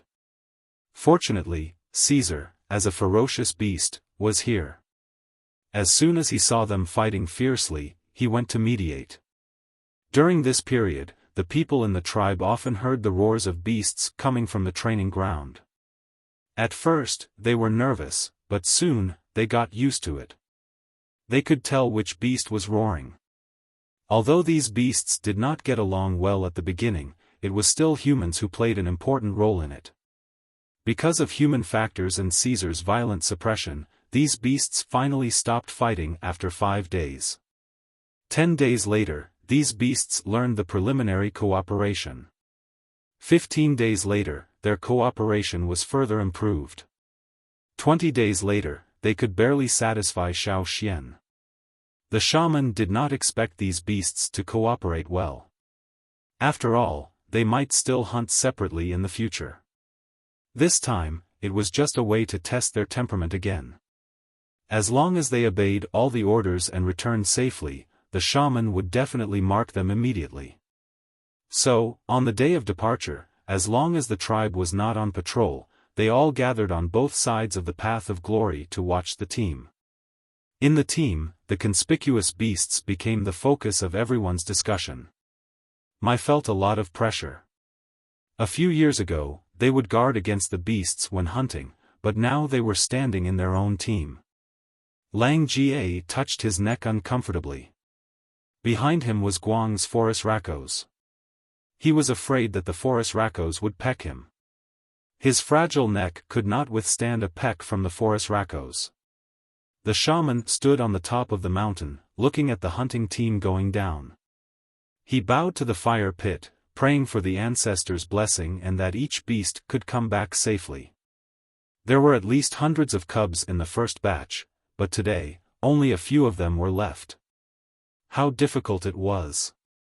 Although the shaman felt that these beasts were certainly not as good as the hunting dogs of the ancestors, they should not be too bad, right?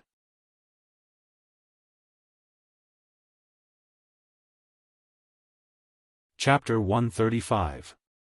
The team was a little big, so the warriors in the hunting group were all very curious about the beasts that came with them. When Caesar came with them for the first time, everyone was worried. Now they were used to it, and when they saw so many beasts in their own hunting group, they felt a little proud. Look, our hunting group is the first one to bring so many beasts with them. However, when they really climbed over the mountain and came to the first stronghold, they found that it was not a good thing. With the addition of these beasts, the amount of prey they could hunt decreased significantly. Xiaofan did not put them all together at once. When the hunting group went out, they also divided into two groups, and the 7 beasts that came with them were also divided into 2 groups. Mao, Mor, and Lei brought their own beasts and followed Mai's group, while Yang Guang and his sister followed Xiao's group. As for Xiaofan, his main task this time was to record the performance of these beasts and show it to the shaman. So, to some extent, Xiaofan was like a teacher checking the students' grades, and these, primary school students, were doing their best to show their excellent performance. Coming to a strange environment, they were a little restrained at first, but after a few days of adaptation, they were able to hunt freely. 3 days later, the hunting group returned to the cave. Xiaofan recorded today's observation on the animal skin roll, while the others kept glancing at Xiaofan. They wanted to know what Xiaofan had recorded, but Xiaofan did not show it to them, and even if he showed it to them, they could not understand it.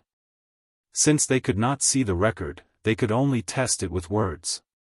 Brother Xian, what do you think of our performance these days?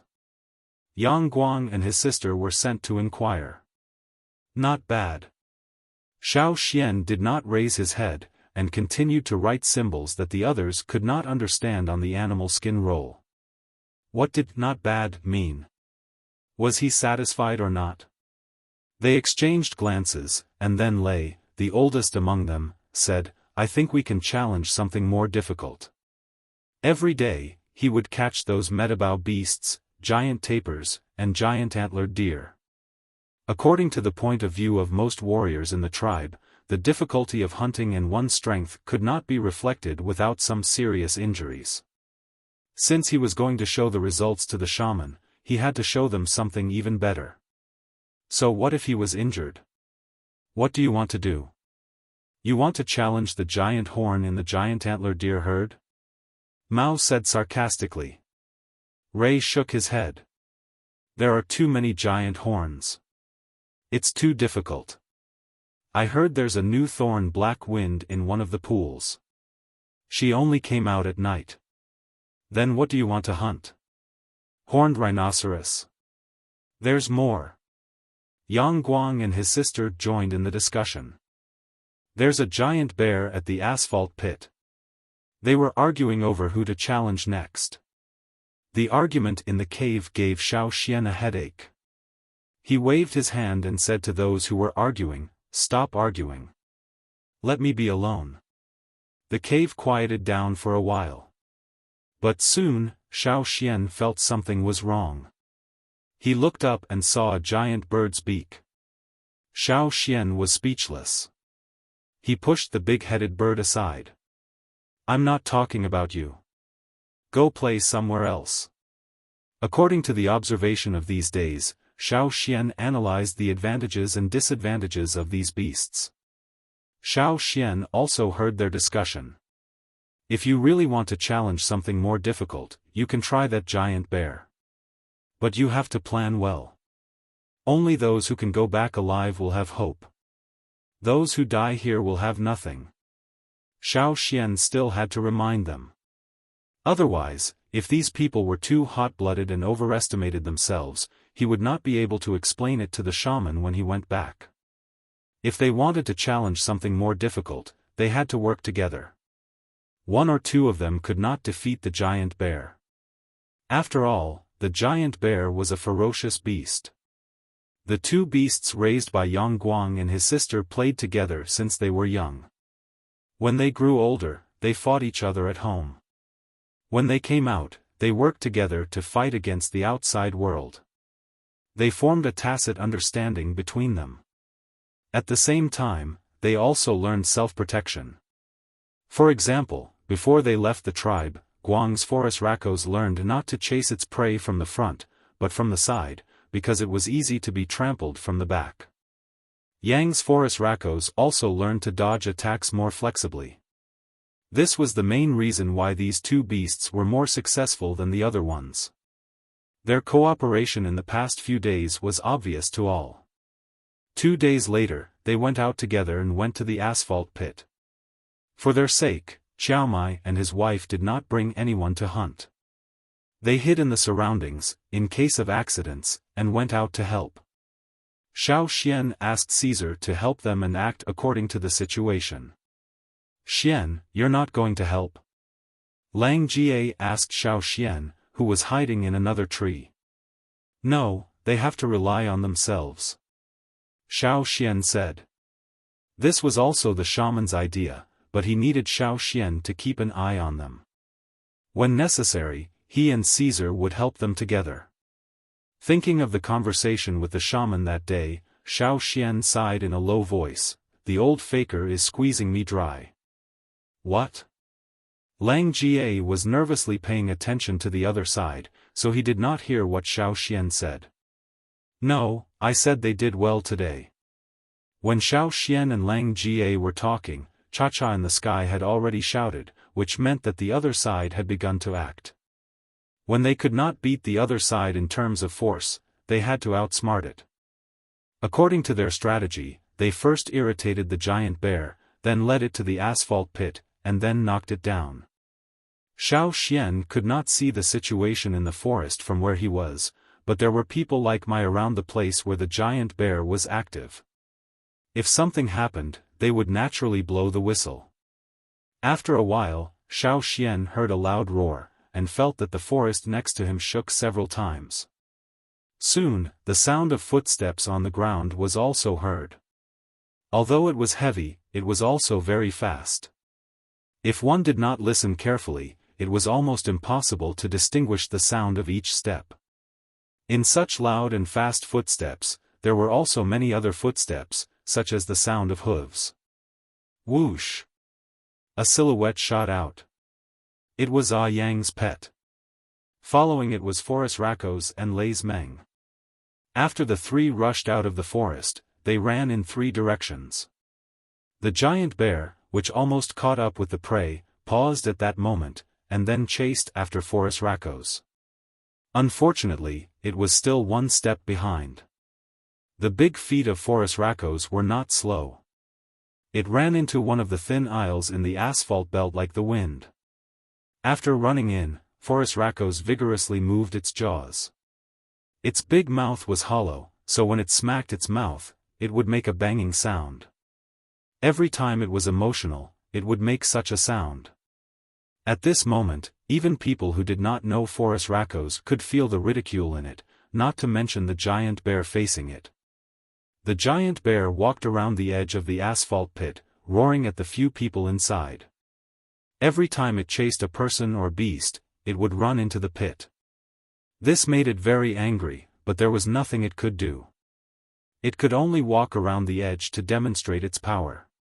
These guys who broke into its territory and dared to eat its food, they should be bitten to death. After walking for a while, the giant bear felt bored. When it was about to leave, a cave lion appeared. Although the cave lion was small in size, it could not erase its disgust for cave lions. The cave lion was the one who robbed its food the most, and all cave lions should die. The giant bear roared and rushed over, but unexpectedly, the cave lion also ran into the asphalt pit and did not sink in, just like the big-mouthed bird before. Roar! The giant bear stood up, hoping that its roar could frighten them, and at the same time, overlook these scums who only knew how to escape. Every time the hunting team was chased to this place, the giant bear would stand up and show its power, roaring as if it wanted to shake the entire forest to pieces. Not only that, Lei, Mao and Moer also walked in from another path, standing in the asphalt pit, and threw stones at the giant bear. These stones could not hurt the giant bear, but could increase its anger. Cha-Cha also joined in, and several of them attracted the giant bear's attention to the front or the top. While the giant bear was roaring at the several beasts in the asphalt pit, a figure quietly appeared behind the giant bear, and was getting closer and closer.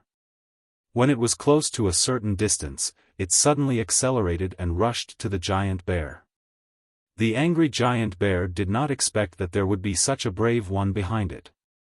It was used to roaring at the prey hiding in the asphalt pit, but this time, it was defeated. The roar of the beasts had covered some of the sounds. When it felt the ground shaking and knew that something was rushing to it, it only had time to turn around, and was hit in the stomach. Even so, it still waved its paw. Four Fangs was hit by the bear's paw, and rolled on the ground several times.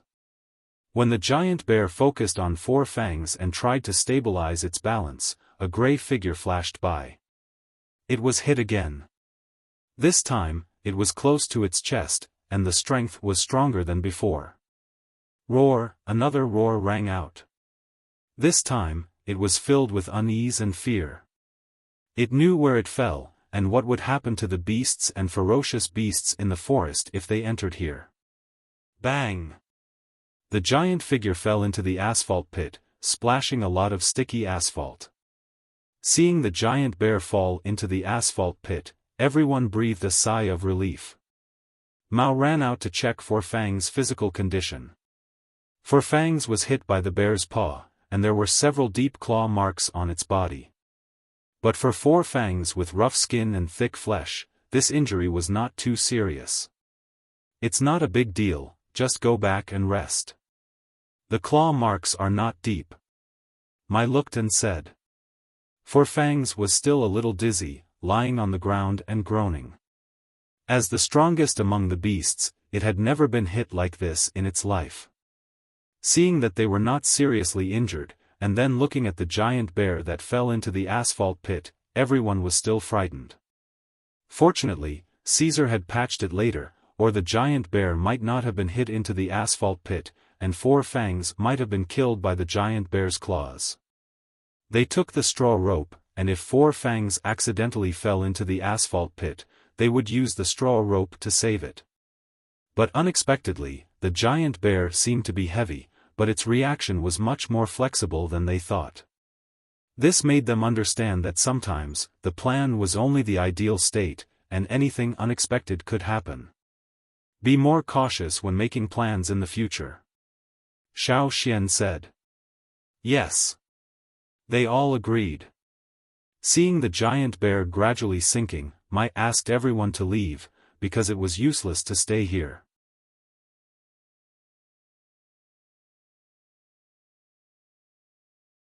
Chapter 136. After the first cooperation, the next few hunts went much smoother. At the same time, these young warriors became more cautious. Xiaofan didn't join them. Sometimes, he even let Caesar go with them. He didn't give Caesar more instructions. You don't care about Caesar anymore? Lang Jie was very curious. Since the giant bear, Xiaofan had let Caesar move freely for several hunts. I'm training it to be independent. Caesar is very smart. Sometimes, it can even help Yang Guang and the others. Xiaofan said. Didn't you always tell them to be dependent on each other? Why are you talking about independence now? The specific situation needs to be analyzed. Different methods have to be used at different times. Xiao Xian answered. Since he couldn't understand, Lang Jie decided to stop thinking about it. He went to see what the other beasts were hunting. Xiao Xian stood on a tree and looked at a small stream in front of the tree. There were falling leaves and some broken twigs on the stream. The ancient people thought the fallen leaves were boats, and when they saw the black wood floating on it, they knew it was a boat.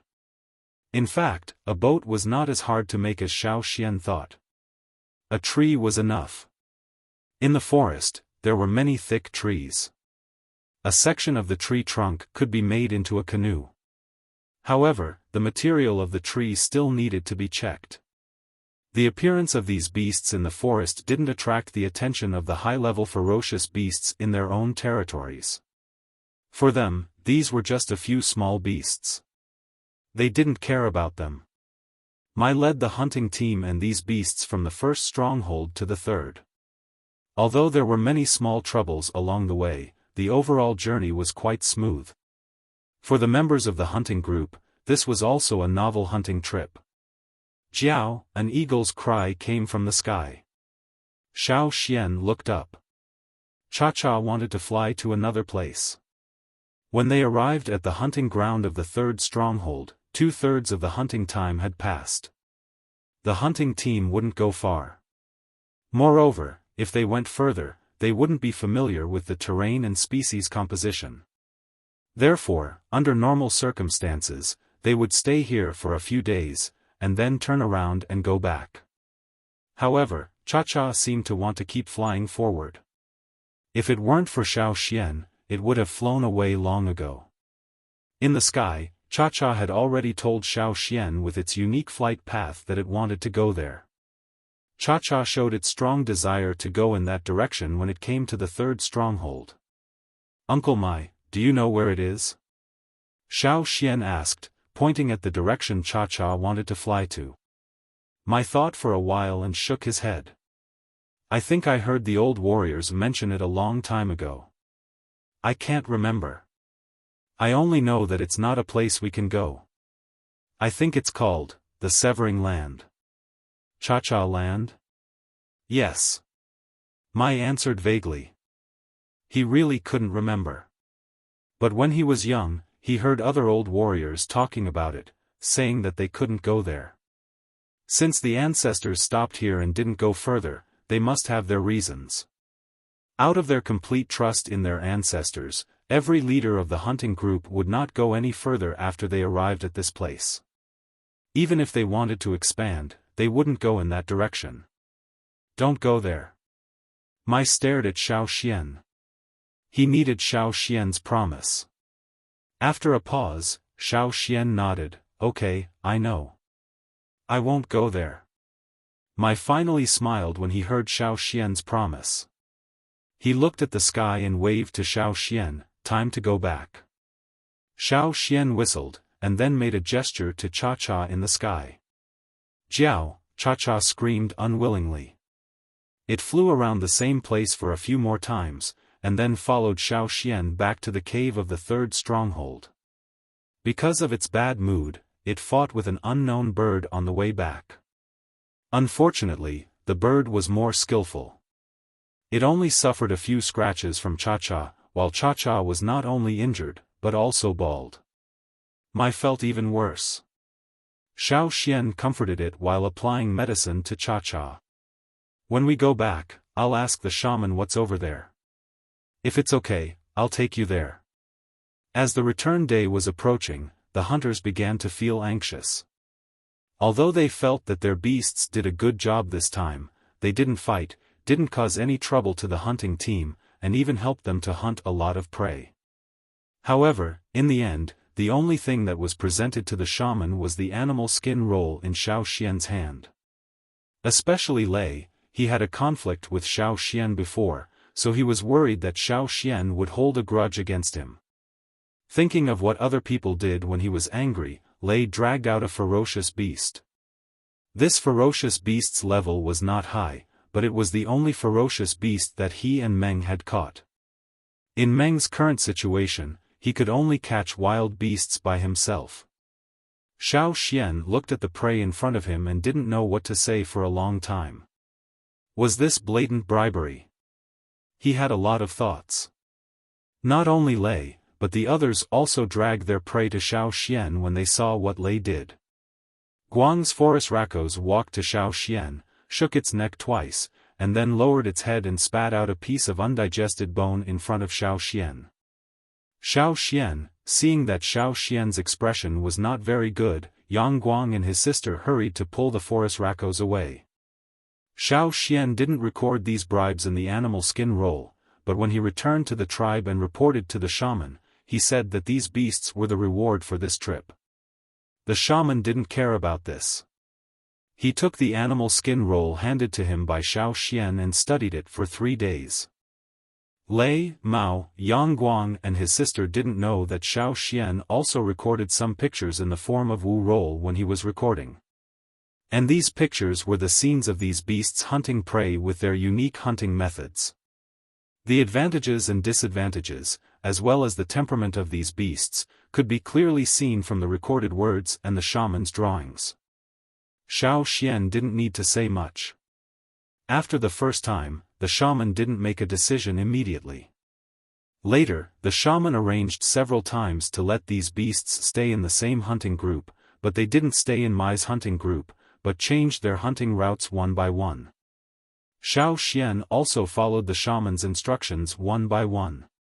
He was lucky enough to walk around the hunting routes of other hunting groups, and had a general understanding of the distribution of species on each hunting group's hunting routes.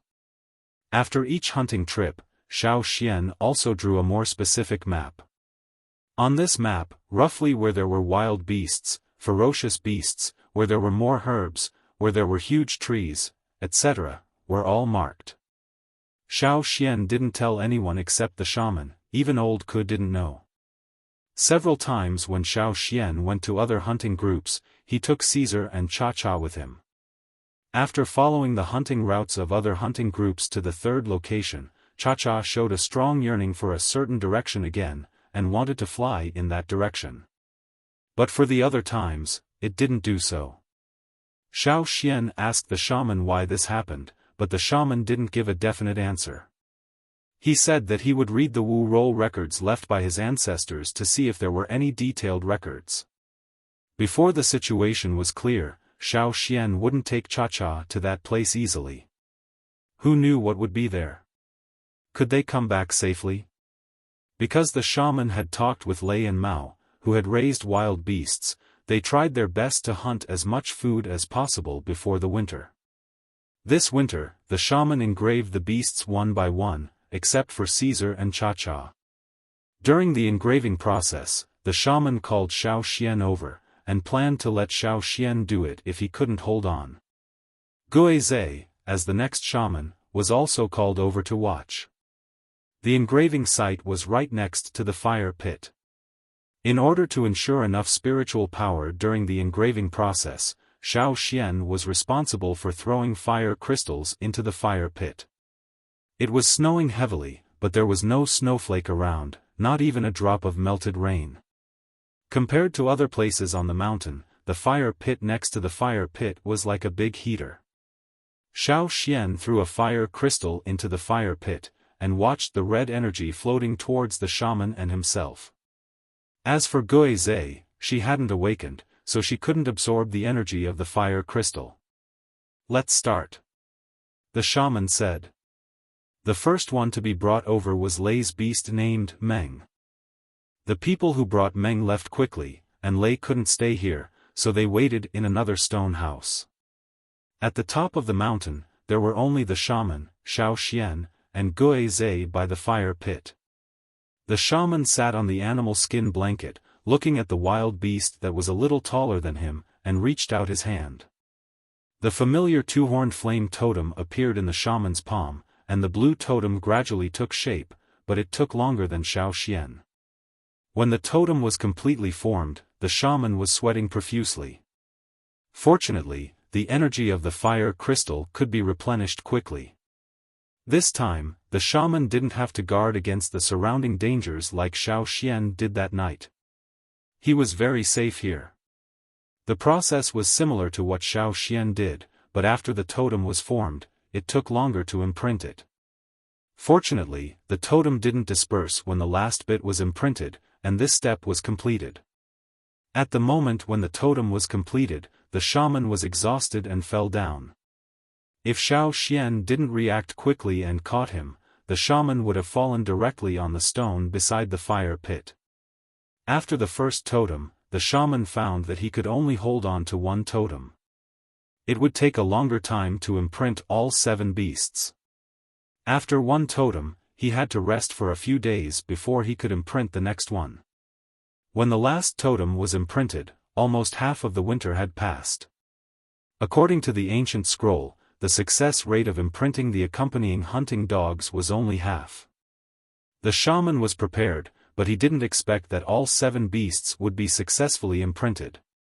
Although there were 4 times when the totem was almost scattered, it quickly condensed in the end and the totem was imprinted. The 7 beasts were also in good condition.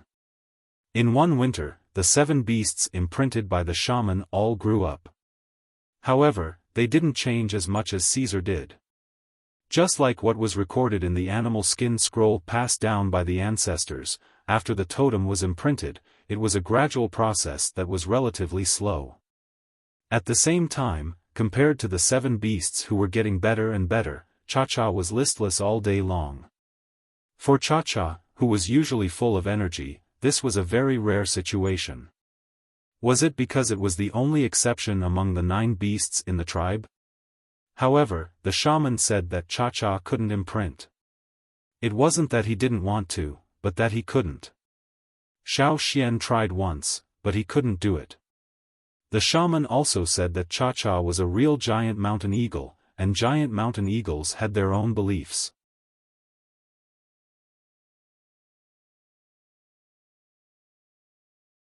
Chapter 137. In the winter, the 7 beasts that had been successfully engraved by the shaman had gradually begun to change their shape and appearance. Although the shaman had reminded them to prepare more food before the winter, the 7 beasts had grown up and their appetites had become bigger. The food still could not satisfy them. After all, with the increase of their level, the energy they needed would also change.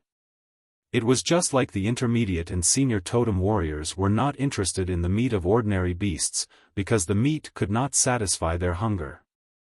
Until the end of the winter, each of the beasts looked like Caesar when he had just been engraved. The originally fat beasts had become very skinny. Even the fat on Xia's body was worn down. After the winter, as in previous years, it was the most important sacrificial ceremony in the whole tribe. According to the records passed down by the ancestors, the beasts that had been successfully engraved could participate in the sacrificial ceremony, and the fire would no longer reject them. Therefore, on the day of the sacrificial ceremony, except for Cha-Cha, the other 8 beasts were brought to the top of the mountain and stood beside the fire pit. Participating in the sacrificial ceremony meant that they had officially become members of the tribe. This was a very strange scene. It could even be said that this was the only time in hundreds of years that people and accompanying beasts had participated in the sacrificial ceremony together. Everyone was very excited, because they were luckier than the ancestors to be able to witness such a scene with their own eyes. After the ceremony, the shaman recorded it in detail in the form of Wu roll.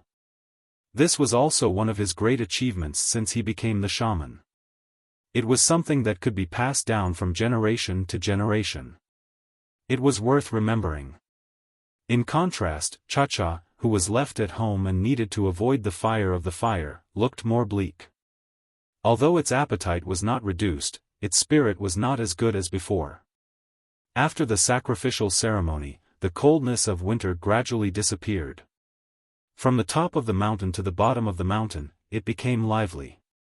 A few days before the first hunting, several beasts that had been engraved would often go down the mountain for a walk. When they were young, they were often bullied by Cha-Cha. Except for the falcon in Gigu's hand and the turtle in Guizei's place, all of them were caught by Cha-Cha several times in the air. Now that they had become ferocious beasts or were close to becoming ferocious beasts, they were naturally not afraid of the Cha-Cha. If not for the fact that the Cha-Cha could fly, they would have probably retaliated. Fortunately, Caesar protected her and did not allow those few to tease the Cha-Cha. It was reasonable to say that Caesar was completely inferior to the others when they were all wild beasts. Even in the large wolf species, they were a relatively weak subgroup and were not as fierce as the others. But in fact, after the engraving was completed and he grew into a ferocious beast, Caesar's growth was much better than that of the other 7. Neither the cave lion Chi nor Mao dared to provoke Caesar. Cha-Cha continued to squat in its nest as it watched the minions that it had once bullied become stronger one by one. Seeing this situation, Xiaofan was helpless. When the shaman had almost finished teaching this batch of newly awakened warriors, Xiaofan went up the mountain again to have a good chat with the shaman. I plan to take Cha-Cha to have a look over there during this hunting trip. Xiaofan sat opposite the shaman and said. The shaman understood what Xiaofan meant by over there, so he remained silent. After a while, he went to the inner room and took out an animal skin roll. He handed it to Xiaofan and said, "This is recorded in the ancient scroll left by our ancestors." After Xiaofan told the shaman about Cha-Cha last year, the shaman carefully read the ancient scroll and extracted some relevant records. Xiaofan took the animal skin roll and looked at the written records. These were only ordinary written records, and obviously, they were retold by others. The description was a little vague. It also mentioned the severing land that Mai had mentioned. When the ancestors opened up the hunting route, they were blocked by a thorny plant and could not go any further. However, when they stood at a high place, they could vaguely see the mountains in the distance, but because of the plant in the middle, they could not go any further. Therefore, the ancestors called that place the severing land. It cut off the road between the mountains and prevented anyone from entering. However, there were also some interesting things mentioned in the scroll. The shaman said that Cha-Cha was a giant mountain eagle, and the giant mountain eagles had their own belief and source of power. Xiaofan did not know much about it before, so this animal skin roll had some information. It was said that the giant mountain eagle's power came from the snow abyss. It was a huge mountain covered in ice and snow all year round, so people called it the Eagle Mountain. Chief Ao once said that the giant mountain eagles came from the Eagle Mountain, but now it seemed that it was not true. The Eagle Mountain was the source of their power. As for whether it was the place where they were born, no one knew. A long time ago, the ancestors had only heard about the legends of the giant mountain eagles, but had never seen them with their own eyes. Some people said that the Eagle Mountain was the eagle's graveyard, while others said that the Eagle Mountain was the eagle's birthplace. There was not much information on the animal skin roll, so Xiaofan finished reading it quickly. Is the place where Cha-Cha wants to go to the Eagle Mountain? Xiaofan was puzzled. Maybe. The shaman said. After thinking for a while, Xiaofan said, I still want to go with it. The shaman looked at Xiaofan and was silent for a while. Then he said, it's very dangerous. You may not be able to come back. I know. Xiaofan had made up his mind, so he would not change it. I'll have to trouble you to talk to Uncle Mai. The shaman did not try to persuade him again. He just sighed. Knowing that the shaman agreed with his decision, Xiaofan grinned and bowed. Don't worry, I'll come back safely. The shaman felt his eyelids twitch. He waved his hand helplessly and signaled Xiaofan to go out. It was the first hunt of the year, and there were several ferocious beasts in the team. Whether it was Ta or the 5 team leaders, they all wanted to perform well. Mai was excitedly discussing the upcoming hunt with Xiao when he heard the news brought by Xiaofan. You want to go to the severing land? Mai's facial muscles twitched, and he said it word by word. He took a few deep breaths and clenched his fists. He wanted to beat up the person in front of him. He knew that Xiaofan was not a person who would give up easily. Last year's promise was nothing. This time, he directly asked the shaman for help, and the shaman agreed. What else could they say? No, it should be the mountain range on the other side of the severing land. It could be somewhere else. I just want to have a look and see why Cha-Cha always wants to go there. Xiaofan explained. It would have been better if he did not explain. Once he explained, Xiaomai and his wife became more worried. They admired the warrior's fearless spirit, but it did not mean that they liked to see such suicidal things. Even their ancestors did not want to go there. How could Xiaofan, who was not even a mid-level totem warrior, come back? How annoying! How annoying! However, this matter was not made public. It was not until the hunting group went out from the first hunting area to the third hunting area that they knew about it. The severing land? You can't go there. Xian, listen to my. Don't go there. You can't come back if you go there. Really, don't go there. If Cha-Cha really wants to go there, he can just fly there himself. Why do you have to follow him? Everyone in the hunting group tried to persuade Xiaofan. After years of living together, they had become closer to Xiaofan. They also thought highly of Xiaofan, a new warrior. What was more, Xiaofan was born in a cave near the mountain foot area, but he was not inferior to those people in the mountain. This made them feel proud and proud. In the eyes of many old warriors in the mountain foot area, Xiaofan's future achievements would not be inferior to those people in the mountain.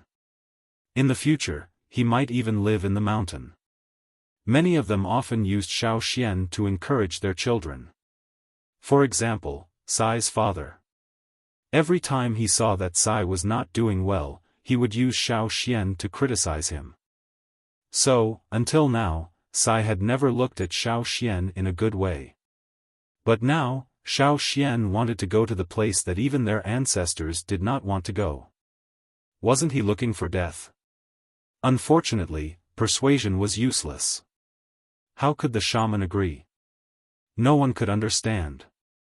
But since the shaman agreed, they did not insist on persuading him.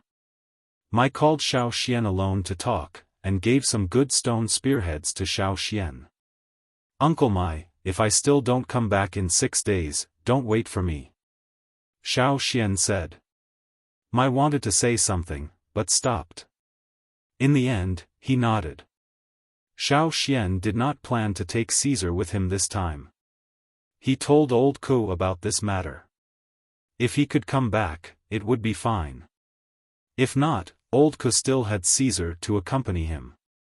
The day before the hunting trip, Xiaofan did not take Caesar with him. Instead, he left Caesar in the tribe. When Xiaofan left, Caesar still followed him for some distance. After being scolded by Xiaofan, Caesar reluctantly stopped. After saying goodbye to the hunting group, Xiaofan called Cha-Cha. Then, holding Cha-Cha's feet, he was carried by Cha-Cha and left through the air. The forest ahead was not easy to pass, and the road was not easy to walk on. It was also time-consuming. But it was different in the air. There were not many large birds in the area ahead. When Cha-Cha stood on the ground, he was slightly taller than Xiaofan's shoulder. Therefore, it was not too difficult for him to carry Xiaofan. After flying through the forest, Xiaofan found that there were fewer animals in the forest. Half a day later, Xiaofan saw the severing land mentioned in the ancient scroll. It was an expanse of brambles that were the color of rust. Brambles that were thick like water tanks and brambles that were covered in hard thorns that were like the tips of blades interweaved together, causing one to shrink back at the sight of it. It was like a terrifying forest that practically obstructed everything. In the gaps of the thorns near the ground, there were some small but dangerous creatures. Their blood-red eyes were like evil spirits, staring at every creature that flew over the thorns. Even the ferocious beasts in other parts of the forest would not set foot here. Looking at the endless brambles in front of him, and then looking at the quickly flashing figures in the gaps of the brambles, Xiaofan decided to take a rest first. He would wait for Cha-Cha to accumulate his strength before flying over. You're tuning into the Xiaofan's Wuxia Tales YouTube channel.